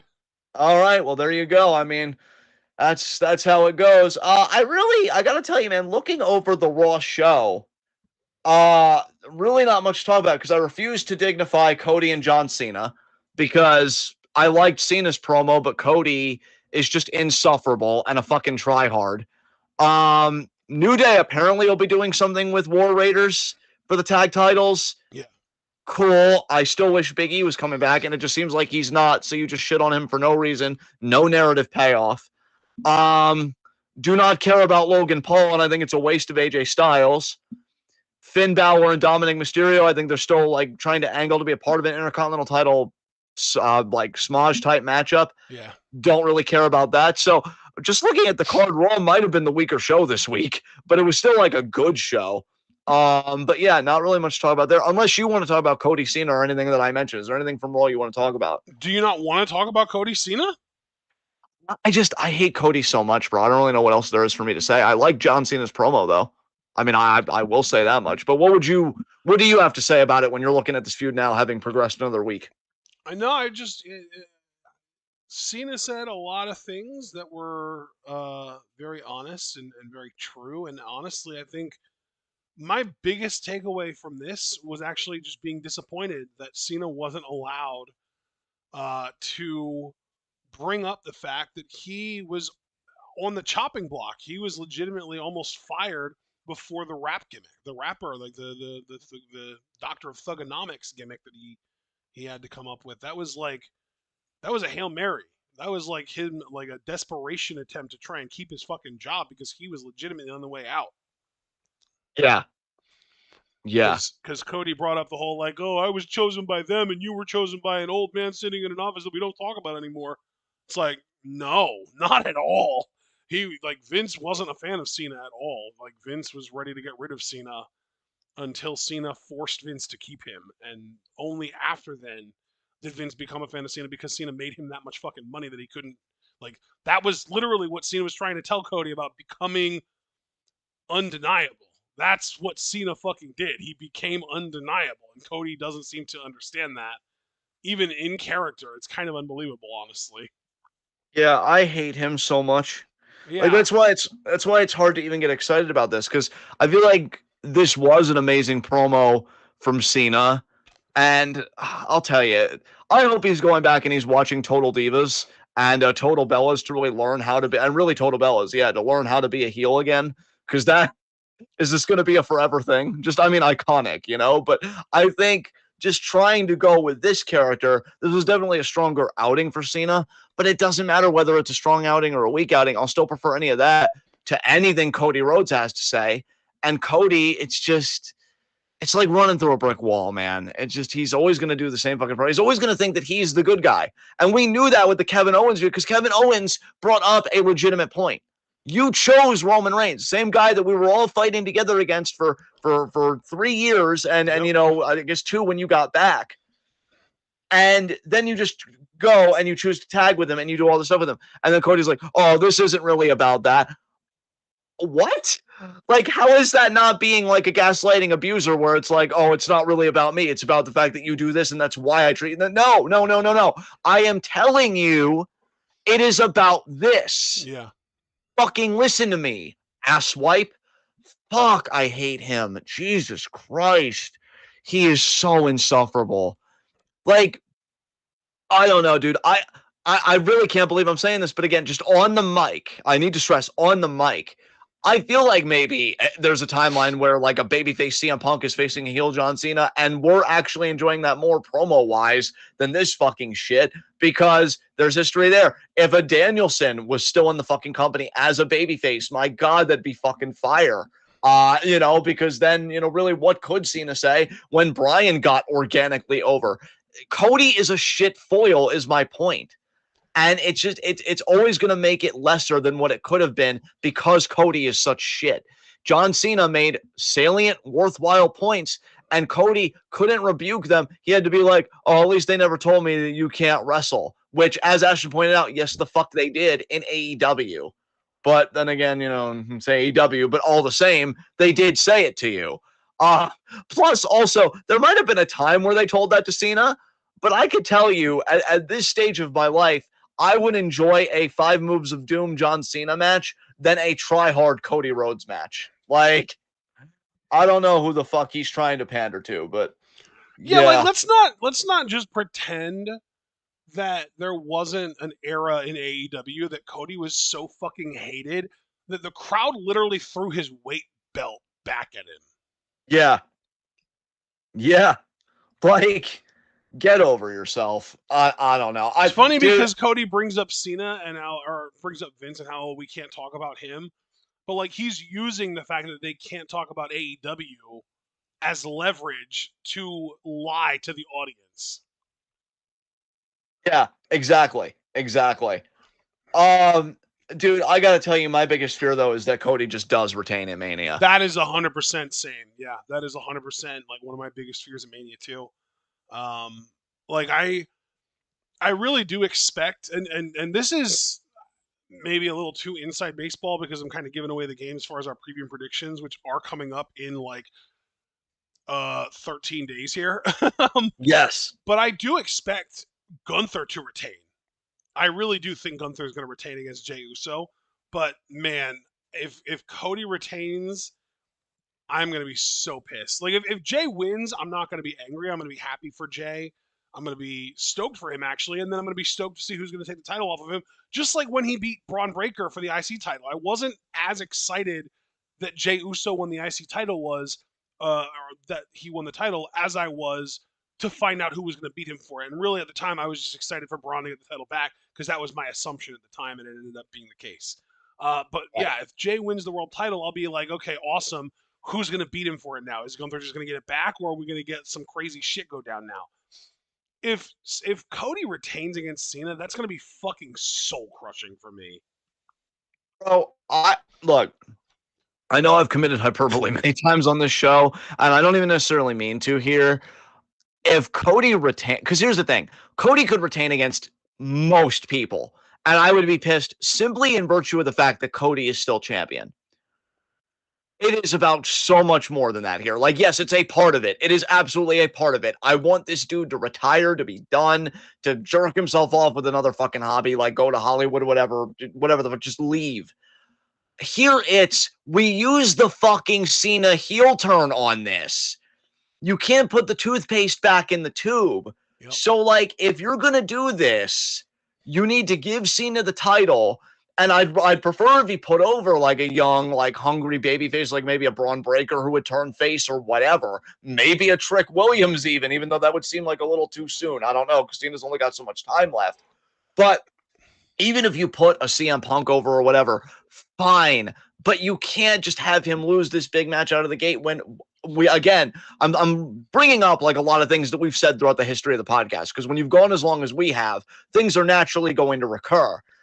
We have said you turn heel primarily because there is something in your mind, whether an opponent, a championship, whatever, that you cannot attain, overcome, etc., that you give in to your darkness, you forsake your morals, your sense of conscience, because you feel like that has been impeding your progress. Cena has been fixated on, I haven't won a match in this long, which he changed to Chamber because he changed tactics. And the big thing he's obsessed with is number 17, the 17th world title. If him selling out everything doesn't do that, then what the fuck kind of story do you tell with Cena? Especially because, as Ashton astutely pointed out 2 weeks ago, to give him credit, this isn't just a heel turn. This is Cena blaming the crowd for him turning heel. And if the crowd is what you need to kind of carry a story, what kind of story can you do without the crowd if you want to try and walk back this heel turn? You can't. This is a 1,000% commitment. And I don't see how that gets done as effectively as it could unless he wins. But if Cody retains because he's a fucking egomaniac, what was the point? Like, I am just going to be so crushed, deflated, angry, because we've agreed. We're going to watch this match. I mean, we have to. It's Cena. It's heel. It could be his 17th world title. If it was anybody else, I think we would have skipped because we both hate Cody Rhodes. But I'm telling you, if Cody just wins, it's going to be one of those nights where I'm just going to want to get the fuck out of there and get like right into a review or something, or just whatever. Maybe even do a Twitch stream where we rant and play fucking games or whatever, because I am just going to be so incensed. I really hope Cody doesn't retain, y'all, but I got to be honest. I really, really have a legit fear that that is happening. We'll see, though. We'll see. Because, I mean, Cena made me promises, okay? He said he was going to destroy pro wrestling. He said he was going to make me forget Ric Flair. My brain is aching to be cleansed, John. You made me a promise. So, yeah, I guess that was that segment. Anything else from Raw that you feel worthy of talking about, or do you want to get into, like, a quick Evolve discussion because we are still keeping up with that together? Let's get into Evolve, man. Hell yeah. Sweet. Okay. I'm just gonna say straight away, and I know this is out of order. I'm still fucking loving Keanu Carver. Yeah. Dude's a fucking beast. He beat Luca Crucifino this week. I thought he was absolutely fantastic. His pounce, man, is sick. I'll tell you, if I hadn't known, and if I didn't know who Oba was, I would probably be really taken in by this guy. But I'm like, Oba still exists, so I'm liking you, Keanu, but relax. You just got to remember there's a pecking order to these things. But yeah, dude is a monster. They've got an Evolve World title coming, which we're now hearing about championships. Chantel Monroe made reference to a rumored Evolve Women's Championship on the show this week.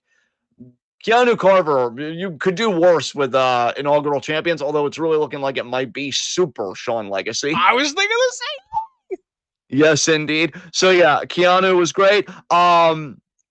I don't know. It's not much to talk about with Evolve more than just like recap excitedly. But I mean, I know you like Chantel Monroe, man. And didn't she beat what's her name? Madison something? I forget who Chantel beat this week. I feel like it Yeah. was it Madison Monroe? No, because it's Chantel Monroe. So no, No, it was Mason Holiday. so okay, not Madison Mason. My mistake. My apologies. Mason Holiday. Yeah. Yeah, against Chantel. So like, I don't know, man. I guess just explain to the people, if you would be so kind, like what you like about Chantel Monroe, because they call her the reflection of perfection, which used to be Mark Jindrak's old Yeah. nickname. And what do you think of her as a prospect? I just like her vibe, honestly. She's got a really good attitude. She's a good actress. She's athletic. She low key, like I've even said this several times in the Discord. I've said it to you. She reminds me of Ginny. And for those of you who don't know who Ginny is, she is a former pro wrestler. She worked Evolve, the UK indie scene. She was in NXT UK for a while, and currently, I don't even know if she is doing anything as far as wrestling goes, but I do know that she is married to our world heavyweight champion Gunta. So you might know her from that. But yeah, she's just cool, man. I like Chantel. She's cool. And then Mason is like this freak athlete, this like record breaking athlete. Uh, I believe she graduated valedictorian at Howard. Like, yeah, she's like a big deal too. I really like both of them, honestly. Yeah. Yeah, definitely very exciting what's happening there in the women's division. Speaking of, we had Danny Palmer and Callie Armstrong have a face off. Yeah, This is just kind of one of their backstage things that they've been doing, like a pre-tape. It was okay. Don't really care for Danny Palmer. I think there is something to Callie Armstrong, yeah. personality wise. I just, I almost wonder because I like her presence, I like her physicality in the ring. I almost wonder if I was like an agent, if I would be like, hey, Callie, watch these promos from Mark Henry's Hall of Pain era and how he would talk. Because I feel like she's got that kind of fire in her where she wants to talk shit, but she's still kind of finding her voice in that way. So I would kind of direct her to that because I would love if she was like one of those types that was just shit talking throughout the entire match while she's dominating. And I don't know. I definitely think she's got something. Callie Armstrong interests me. I feel like Bro, she's like that coal that you crush into a diamond. I think she needs some pressure still. She needs some seasoning, but I think you get one hell of a prospect when you put in the work with her. there was a So hilarious line in this face-off though, where Danny Palmer was like, "I'm saving it all for the match because your mouth is writing checks your skills can't cash," and then Callie was like, "It ain't the '90s anymore. Don't nobody write checks." yeah, yeah. Oh, it was so good. God, between that line from Palmer and Tiffany being like, "Cat got your tongue," are we just going back in time? I mean, Oh, I know in a lot of awful ways we're winding the clock back, but I didn't think we were also yeah, winding the clock back as far as promos too. Jesus Christ. Um, let's see what I mean. I wanted to save the main event for last because they are treating Wendy Chu so fucking well in Evolve right now. I'm really loving yes. her. We got Um, Zeta Steele's in-ring debut on Evolve this week. Yeah, I was really hoping she'd win, but she looked great regardless. She lost to Brinley Reese, Yes. unfortunately. Yep. Yeah. All that Brinergy, Ashton. But yeah, Yeah. Zeta unfortunately lost, but then Swipe came out to escort her out of the ring. Oh my god, what gentlemen. See, I'm telling you, they're I'm it for looking me, forward to man. their match with Fraxium on NXT this week. And I hope they pin Nathan to show that fucking dweeb what it's all about. Lord knows they're not gonna pin Axiom. That dude is OP as fuck. That dude reminds me of like mid 2010s or progress Mark Andrews, with the way that dude kicked out of fucking everything. Yes. Yes. He's probably gonna be going through one of these days clean, and I'm It gonna would lose not my surprise fucking me mind. at this rate, honestly. It's unbelievable. I'm in hell. But we skipped Joe Coffey versus Harlem Lewis, but Harlem Lewis Rightfully actually so. won. With a jackhammer. Yes. God, I really do have to wonder when Harlem Lewis and Keanu Carver are going to go head to head. Um, It's got to be coming around the corner. They both had their singles wins this week, and you got to think that they're going to face each other sooner than later. And then you got to imagine that whoever the winner of that match is probably face Sean Legacy to be crowned the first ever Evolve champion, or the first ever WWE Evolve champion. yes. And then, yeah, I guess the only thing I could really think of is Wendy Chu versus Kylie Ray. Yes. And dude, I'm so, because you want to talk about that Evolve Women's title. Wendy Chu has worked so hard, and this has been such a great gimmick. If you wanted to give it to her, I really wouldn't complain. I would You love know it to be who Kendall her opponent Gray. should be? If we're gonna have anyone other than Wendy win the inaugural title, it should be Kendall Gray, and that should be the match for the title. Dude, I would love to see how their styles would complement each other too. Yeah. Yeah. And really, here's the thing. If they really do want to build up Wendy Chu as like the monster of the women's division, which all for it, love it. Um if Zara Zacher gave her first loss, I think it'd be great for her too. Yeah. I think she is really talented. I'm liking her stuff with Kylie Ray. I don't really care for Kylie Ray at all, but No, there's something unnerving about her, I'm not gonna lie. yeah, well, I don't know. I don't know. I don't disagree with you, but we can't really say until, something or anything would come out. But yeah, Wendy, loving the packaging, loving that she's really being treated like a threat in Evolve. Yeah, I could see her finally winning her first WWE like kind of championship on this brand. And really, you and I were marking out, and I said to you that I wanted to bring this up on the show. The ending. So she wins with the dirt nap. Great finisher name, by the way. Again, going back to the packaging. And then at the end of the match, she gets the blanket. She throws it over the camera while her theme is still going but muffled, and we fade to like black on that. I Yeah. thought that kicked ass. What I told Ashton, guys, because I know some of you have played the WWE games like I have. I know Ashton hasn't, but I know some of you have. You know that when some wrestlers win a match, they get a unique cutscene, like Undertaker doing his bow when the lights go out, whatever. That should be a Wendy Chu cutscene when you play as her in a match and you win. She just goes, she throws the blanket over the camera, and then the menu pops up. Do you want a rematch? Do you want to go to main menu? Whatever. That went fucking hard. And they should do the sound effect where the sound design where the theme gets muffled almost by the blanket. And yeah, I almost wanted to go back and watch that again. I thought that was really cool editing by them. That's the most I've been impressed with Evolve on that side of the table since this show started. Yeah. Yeah, man, they really are doing everything right with Wendy right now. And again, either Kendall Gray or her for first ever Evolve Women's Champion, I'd be happy either way. Anything else you want to say about Evolve this week? No, it was a strong show, and I'm looking forward to this coming week's episode. Yes, indeed. So just real quick to you, because we are getting closer to the audience being able to ask us their questions, and everything. Is there any AEW that you want to talk about this week? Nope. Excellent. Wow. Okay. Any extracurriculars this week? No. Same. Okay, guys. This is it. Opening the forum for questions. So Q&A ask, time, y'all. Ask away. ask any questions about this week in the world of wrestling, please. Yeah.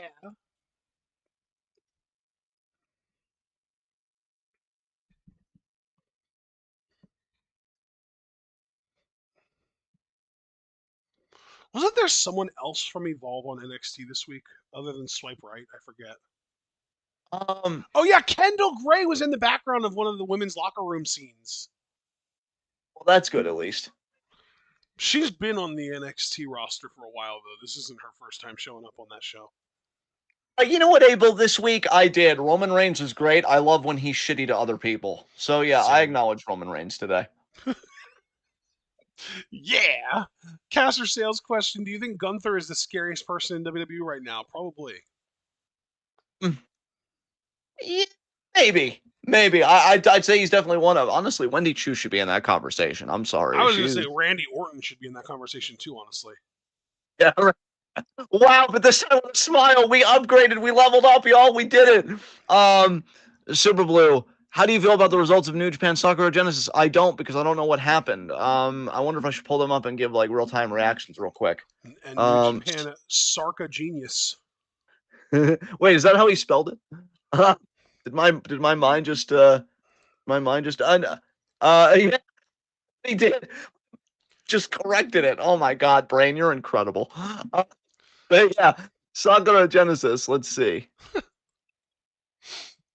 Oh Mm. yeah, one of the things that I know happened is that Sonata betrayed Bullet Club to join House of Torture. So, oh my God. Okay, cool. All right. Sonata just keeps sliding down the fucking pole, and It just keeps getting into worse and worse factions. He went from the best faction in the company, Lij, to the second best faction in the company, just Five Guys, when he was in it, to one of the worst factions in the company, Bullet Club, to the worst faction in the company, House of Torture. Jesus Christ, Sonata, I'm so sorry they're doing this to you. You deserve so much better. I don't want to be extra about this, but I don't think I'll ever forgive New Japan for how they've done Sonata like this. No, no, I agree. I don't think you're being extra about it at all. I think you're being appropriate about it. You really had like a Bret Hart level in ring wrestler with like 20 times the charisma in your fucking locker room, and you do this shit. Fuck Mm-hmm. you. Um, Great Khan defeated Phantasmo. That was for the World Television Championship, so cool for Great Khan, I guess. Um, I didn't even know Umino that El Phantasmo held a title at any point. Umino defeated Tanahashi. I'm surprised Yeah, Tanahashi's still wrestling. Umino is the number one contender. He's going to go after Goto, I think. Jesus Christ. Okay. House of Torture wins. Nobody cares. Takeshita beat Ryohei Oiwa. Oiwa, Oiwa.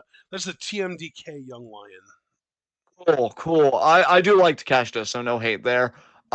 Jeff Cobb and Callum Newman defeated Los Ingobernables de Japón. Yeah, what the Naito hell's going and on there? I thought Jeff Cobb signed with WWE. What the fuck? I thought he did too. Maybe that was just a rumor, a bad rumor.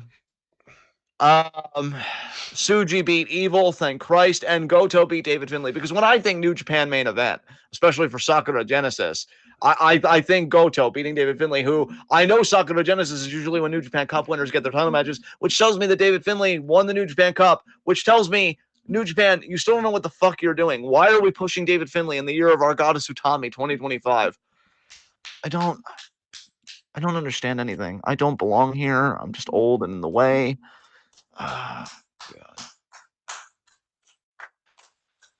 You know what? I know this is kind of line jumping because other people asked questions, but they asked serious questions, and I just need to nip this in the ass. Super Blue, the only thing I'll give Yoshihashi credit for is retiring the day that he decides to do it because he came face to face with himself and realized that he sucks. That's the only thing I'm going to get. And what world Bro. title? What fucking world title are you even talking He about? is saying that Yoshihashi deserves credit for Goto retaining the world title. Super Blue, I'm going to ask you very nicely about the shit. No, I'm not giving him fucking credit. No. Anyway, going back to actual fucking questions. Caster Sales, don't you fear Solo may screw Jacob at Mania? He does so at his own peril, okay? If Solo Who do we screws, think that Tama Tonga would follow if that happened? Would I Tama don't think really be so. like, I think I'm going to hitch my ride to Solo, who not only lost the Uafala to Roman Reigns, but has proven time and time again can't take Roman or Jacob in a fight? Or do you think that he would hitch his ride to Jacob, who is this relentless badass that kills everyone in his sight? Listen, if Solo would be ridiculous enough to screw Jacob out of this, first of all, I agree with everything Ashton said. Tama knows where his bread is buttered. Second of all, if Solo really wants to start this beef, I guarantee you Jacob's going to show Solo what that tape thumb really do. Okay? And it's not going to be a good time for fucking Solo Sikoa. So I'm not worried. Jacob, if Solo does betray Jacob, Jacob should start using the Tongan thumb thing again. Yes. God, I know I've told you this lately, but I need to keep saying it because, the truth never goes out of style. You're so fucking wise. I appreciate your face being Aw, here amidst all this thanks. mediocrity. Yeah, it's really needed and appreciated. Let's The see. Samoan Spike, that's what it's called. I forgot the name of it. Yeah. Super Blue, how do you feel that's not an evil being bad together? I enjoy spending quality time with the pile of hemorrhoids in my asshole more. I think it absolutely sucks. And I'm glad I'm not watching it because again, I think that I don't have any self-respect, but clearly really shitty wrestling proves that that's not the case. Um Abel, Abel asks, when will Lash Legend get her just desserts? That implies consequences usually in how I've heard of it, and Lash Legend has literally done nothing wrong. If you're asking when is she going to get what she deserves, Like get credit, as in yeah. being pushed, not soon enough, son. Not soon enough. Let's see. Back to Super Blue. Are you going to react to the U.S. title match at WrestleMania? And it's actually a genuine question given that Jacob Fatu is in it. What do we do, bud? We're just gonna be like Cody, and given that we care about the other person in it, we just Yeah, I tolerate do it. want to react to it because I want to watch, you know, the squash if it happens. Yeah, and I'm just going to say this now as one caveat, and really it's probably good to get ahead of this. Because WrestleMania is only English commentary, and because I'm still feeling kind of weird about the card, I'm going to be interested where I fall when we finally do premium predictions. I'm not going to do like sincere play-by-play and give LA Knight a modicum of credit. I'm going to No. be on his fucking neck the Do we entire time. ever do that with WWE? I feel like I've done it before. I'm saying for me, like I'm not being mature. I'm not like, no, I'm on his fucking head and I'm rooting for Jacob Fatu the entire time. Good. Because I really need to be crystal clear with you about this, Super Blue. LA Knight can eat shit. He can eat all the shit in every toilet in the United States of America, of which he is emblematically our champion because much like our country right now, he fucking sucks now until the end of time. Do we think that if Jacob Fatu wins the United States Championship, that our country will begin healing? Yes. Yes, I honestly, not to put a lot of pressure on this man, I think Jacob Fatu as U.S. champion could single-handedly save the economy. So yeah, we need to get it off LA Knight because he's a bum, never done anything, fucking trash ass, self-marked shitter. And we need to get it on somebody that actually knows what being a champion is. So that's what I'm hoping for. Yeah, Caster I just need Sales. to point out that LA Knight was the United States champion during the election. Just have to point that out. You know what? Again, do you ever get tired of being right? Jesus Christ. Do you know who? Do you know who the United States champion was during the election of 2020? Is that Bobby Lashley. rest my case? So Caster Sales, do you think there's any chance of Rusev showing up at Mania and helping Cena? No. No, what? No. Let's see. Abel, Abel's. Sorry, I thought it was a good thing I because think I it's like more dessert. likely that Rusev is Randy Orton's WrestleMania opponent. Then why the fuck would he help Cena? Yeah, maybe Cody did something to Rusev in AEW, and Casters thinks they're gonna do that Oh deep of a God. callback. But like, ew. If WWE starts doing deep cuts that are callback references to AEW, I might have to dip. Yeah, like the stock market. No, I would definitely join you in that though. I'm not putting up with that fucking shit. Abel, sorry, I thought it was a good thing because I like desserts. The only time Just Desserts was sexy was when Shadow Bakura played that trap card on Yami Yugi. That was fantastic. I had that card. I might even still have it, honestly. That is precious. I love that for you and your deck because it's quite a powerful trap card. It only inflicts 500 damage to your opponent for each monster they control. You know, it's not that horrible. Yeah, but if you give them that false sense of confidence of like, wow, you really have quite an army of monsters, it would be a shame if you actually paid for that. Just desserts. Yeah, it's way more powerful in the anime where you only get like 2,000 life points or 4,000 later on than real life where you get 8,000 life points. God, Yami Bakura was so. Oh. Anyway, gotta calm down. Wait, what about Yami Bakura? Oh, I love Yami Bakura. He's scrumptious. All right, Wow. Super Blue. Who will replace? Wait, what? Who will replace Javon for the likely 8-man tag match for Stand and Deliver, aka Dark State versus the Family? Wait, okay. I need to ask you this, Super Blue. What do you mean who will replace Javon? Yeah, I didn't get that at all because it seemed Because like if the they story. do Yeah. the Dark State versus the Family, obviously you're gonna get Tony D, Stax, and Luca, and a fourth member versus Dark State. Are you suggesting that Javon would have been the fourth member had he not been added to the main event match? And like, who should the fourth member be? Because that's a question I can answer. But like, at no point was Javon ever going to be in an 8-man tag with the Family against Dark State.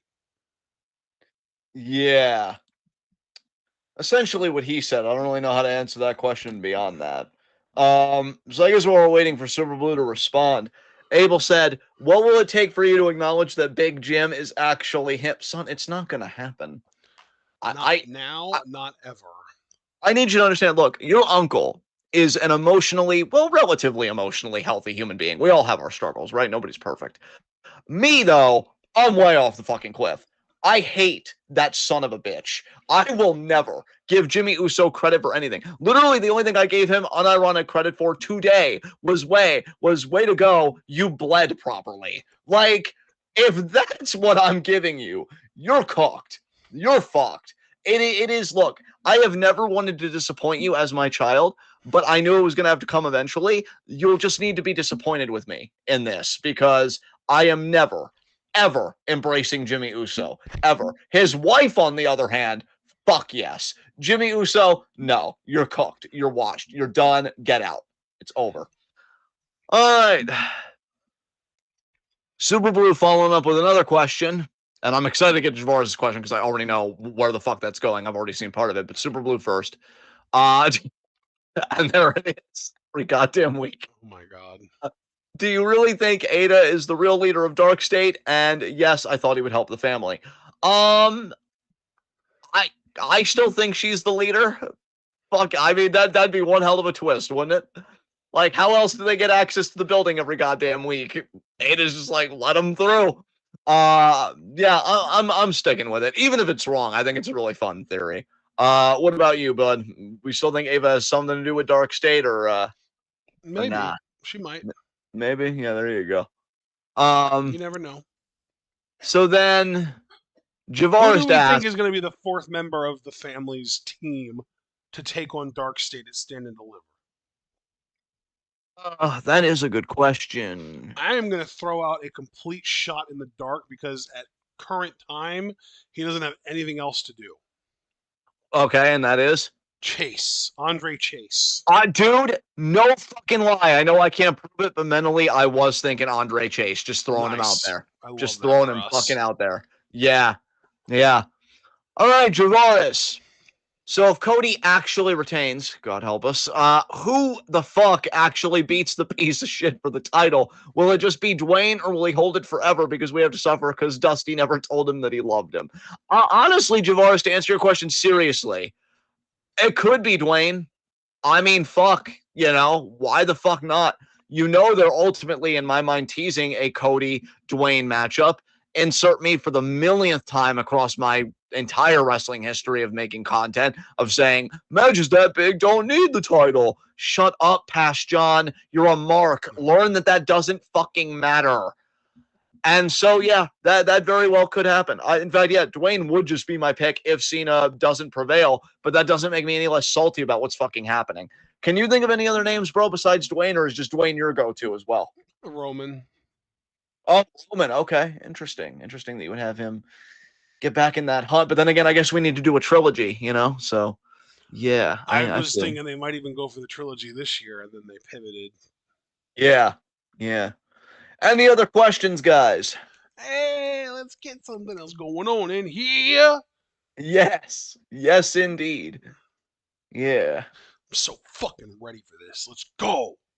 Yeah, I can tell. God damn, you got your second win. Jesus. You're like, give it to me. Going once.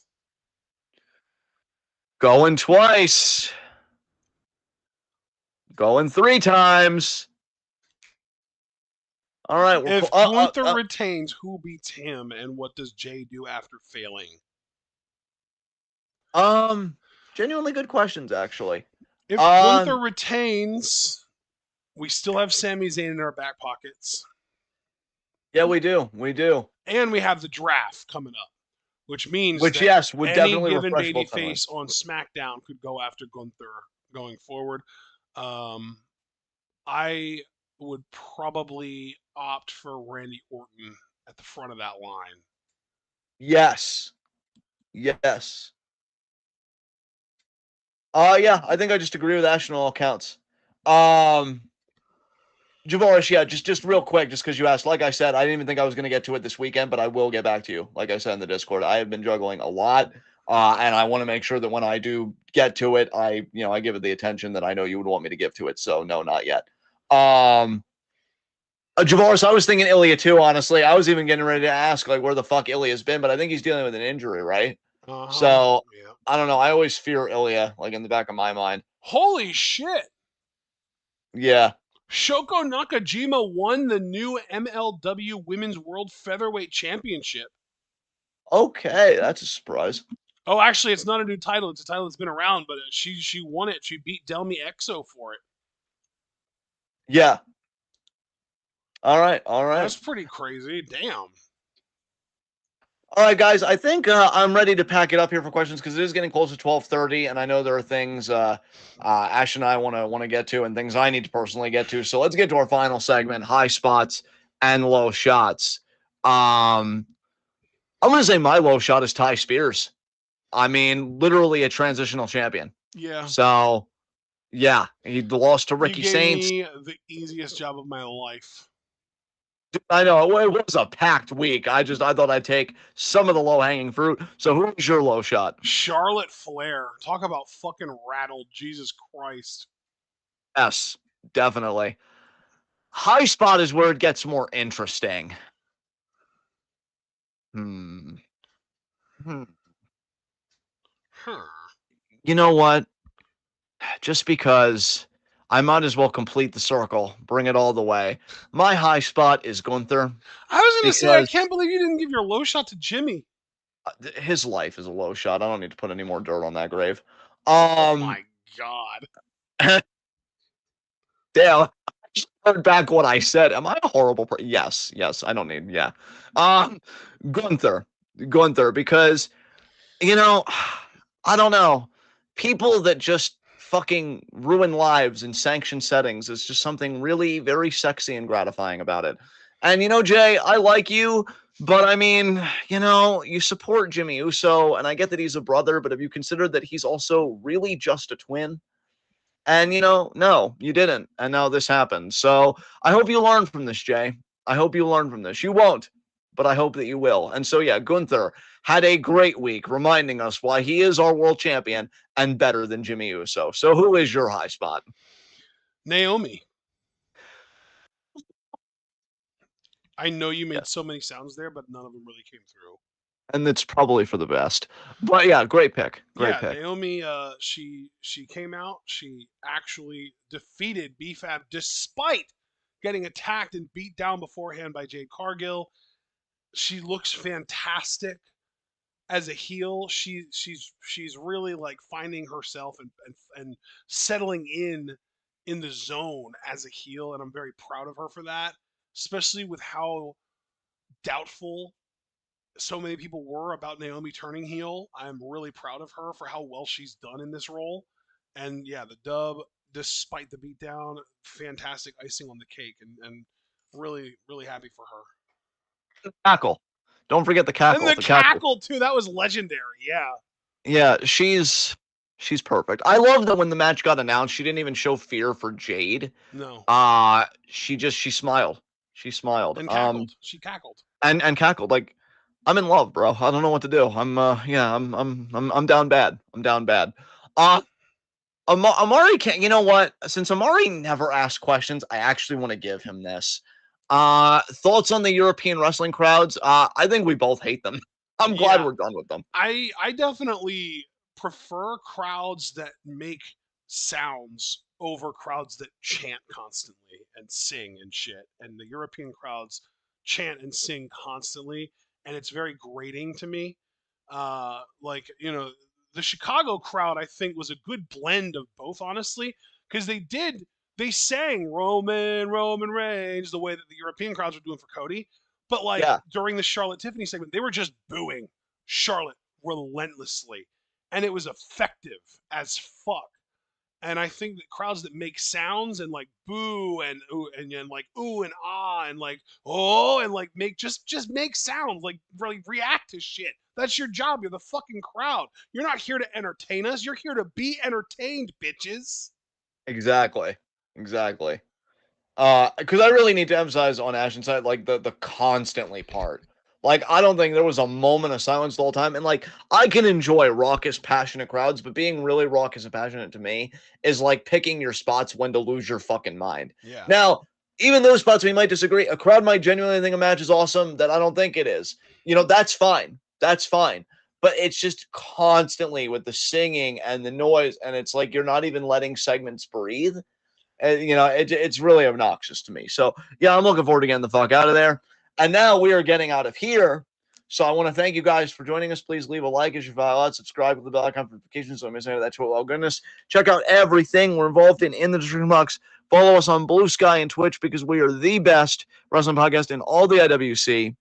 And we will see you guys again. When, Ashton? Tuesday, maybe, for like a Monty Gold or something? That's a Or really, really good question, and I can answer it if you give me a little bit of time to do a little bit of research real quick. So if I you want need to you to understand that you're worth all the time in the world. So you holy need, fucking shit. yeah, exactly. So you go and you do that. I do hope everybody has a great weekend though. Crazy protests today out in the US. So I know we're all just trying to do the best we can, but yeah, I hope you guys have a wonderful rest of your weekend as we await to see what we have in store for you next week on the road to WrestleMania with a lot of Joshi sprinkled in. Because we just did 11 starter matches this past Thursday. Oh, it has been nuts. Okay, so So, I'm going to tell you right now, yes. I don't think we're going to have Stardom this week. Okay. Because Interesting. All Star Grand Queendom is Tuesday. And that is a Okay. proper, full blown pay per view, which means it's not going to be up this week. Yes. And then we only have one show happening before then, and we're probably not going to have enough matches from that one show to justify reacting to, if I had to guess. Interesting. But then what about Monty Gold? That's what I'm curious That's what about. I'm pulling up right now. Okay. Did we already react to the March 30th show? Yes, we did. That was our most recent reaction. Okay. So we have the 5th and the 6th shows then to consider. Okay. Are they both up or is only one of them up? Because it's the 6th officially today because we're after midnight now. So here's the thing. Neither one of them is up yet. But typically with Monty Gold, they're up within 3 or 4 days. Yeah. So I would definitely assume that they'll both be up by Tuesday. Yeah. Let me just look over the card real quick. So there's one. Would you want to do a one-on-one match between Seta Yamaoka and Yuki Minami? That's fine. Yeah, because it's one-on-one. Okay, I know you don't like Chiaki. Her tagging with Misa Matsui to take on the team of Miku Aono and Chika Goto. Would that interest you? That feels skippable to me unless you wanted to do it. I'm willing to play No, both. I agree. It's very skippable. So I'm thinking we only really have 2 matches then on the 5th show. And then on the 6th show, we are going to be doing, I'm thinking, maybe only 1 match, and it's just the main event. So we've only got 3 matches between those 2 shows combined. And that's enough to, I think, justify at least going live. We'll probably go live at like 6:30 on Tuesday, maybe even 7. Yeah, that's fair. 6:30. I do like to end my bets a little bit. So 6:30, I'd co-sign to because 3 matches. I doubt they'd even come Wait, out. no, I'm not thinking right. We can do 6 on Tuesday. On Tuesday, we can do 6. Okay, 6 on Tuesday. Yeah, because that'll give us plenty of time for sure. All right, so 6 on Tuesday for probably 3 Monty Gold matches. Yeah, and that'll probably be our only commentary of the week, of like the middle of the week, and then the next time that we'll see them will just be a week from today for a week in review. Yes. All right. Well, then you guys heard it here. Monty Gold Tuesday at 6, and then if you're just here for the recaps, because I really feel like we've gotten in a groove with these, it's Saturdays at 10:30. And again, we're on the road to WrestleMania. So, 19th and the 20th, we're going to be live reacting to select matches from both nights. And that's going to be interesting there. We'll cross that bridge when we come to it. Still a bit, calm right now. So until then, guys, again, be good to yourselves and each other. Tune in. Peace out.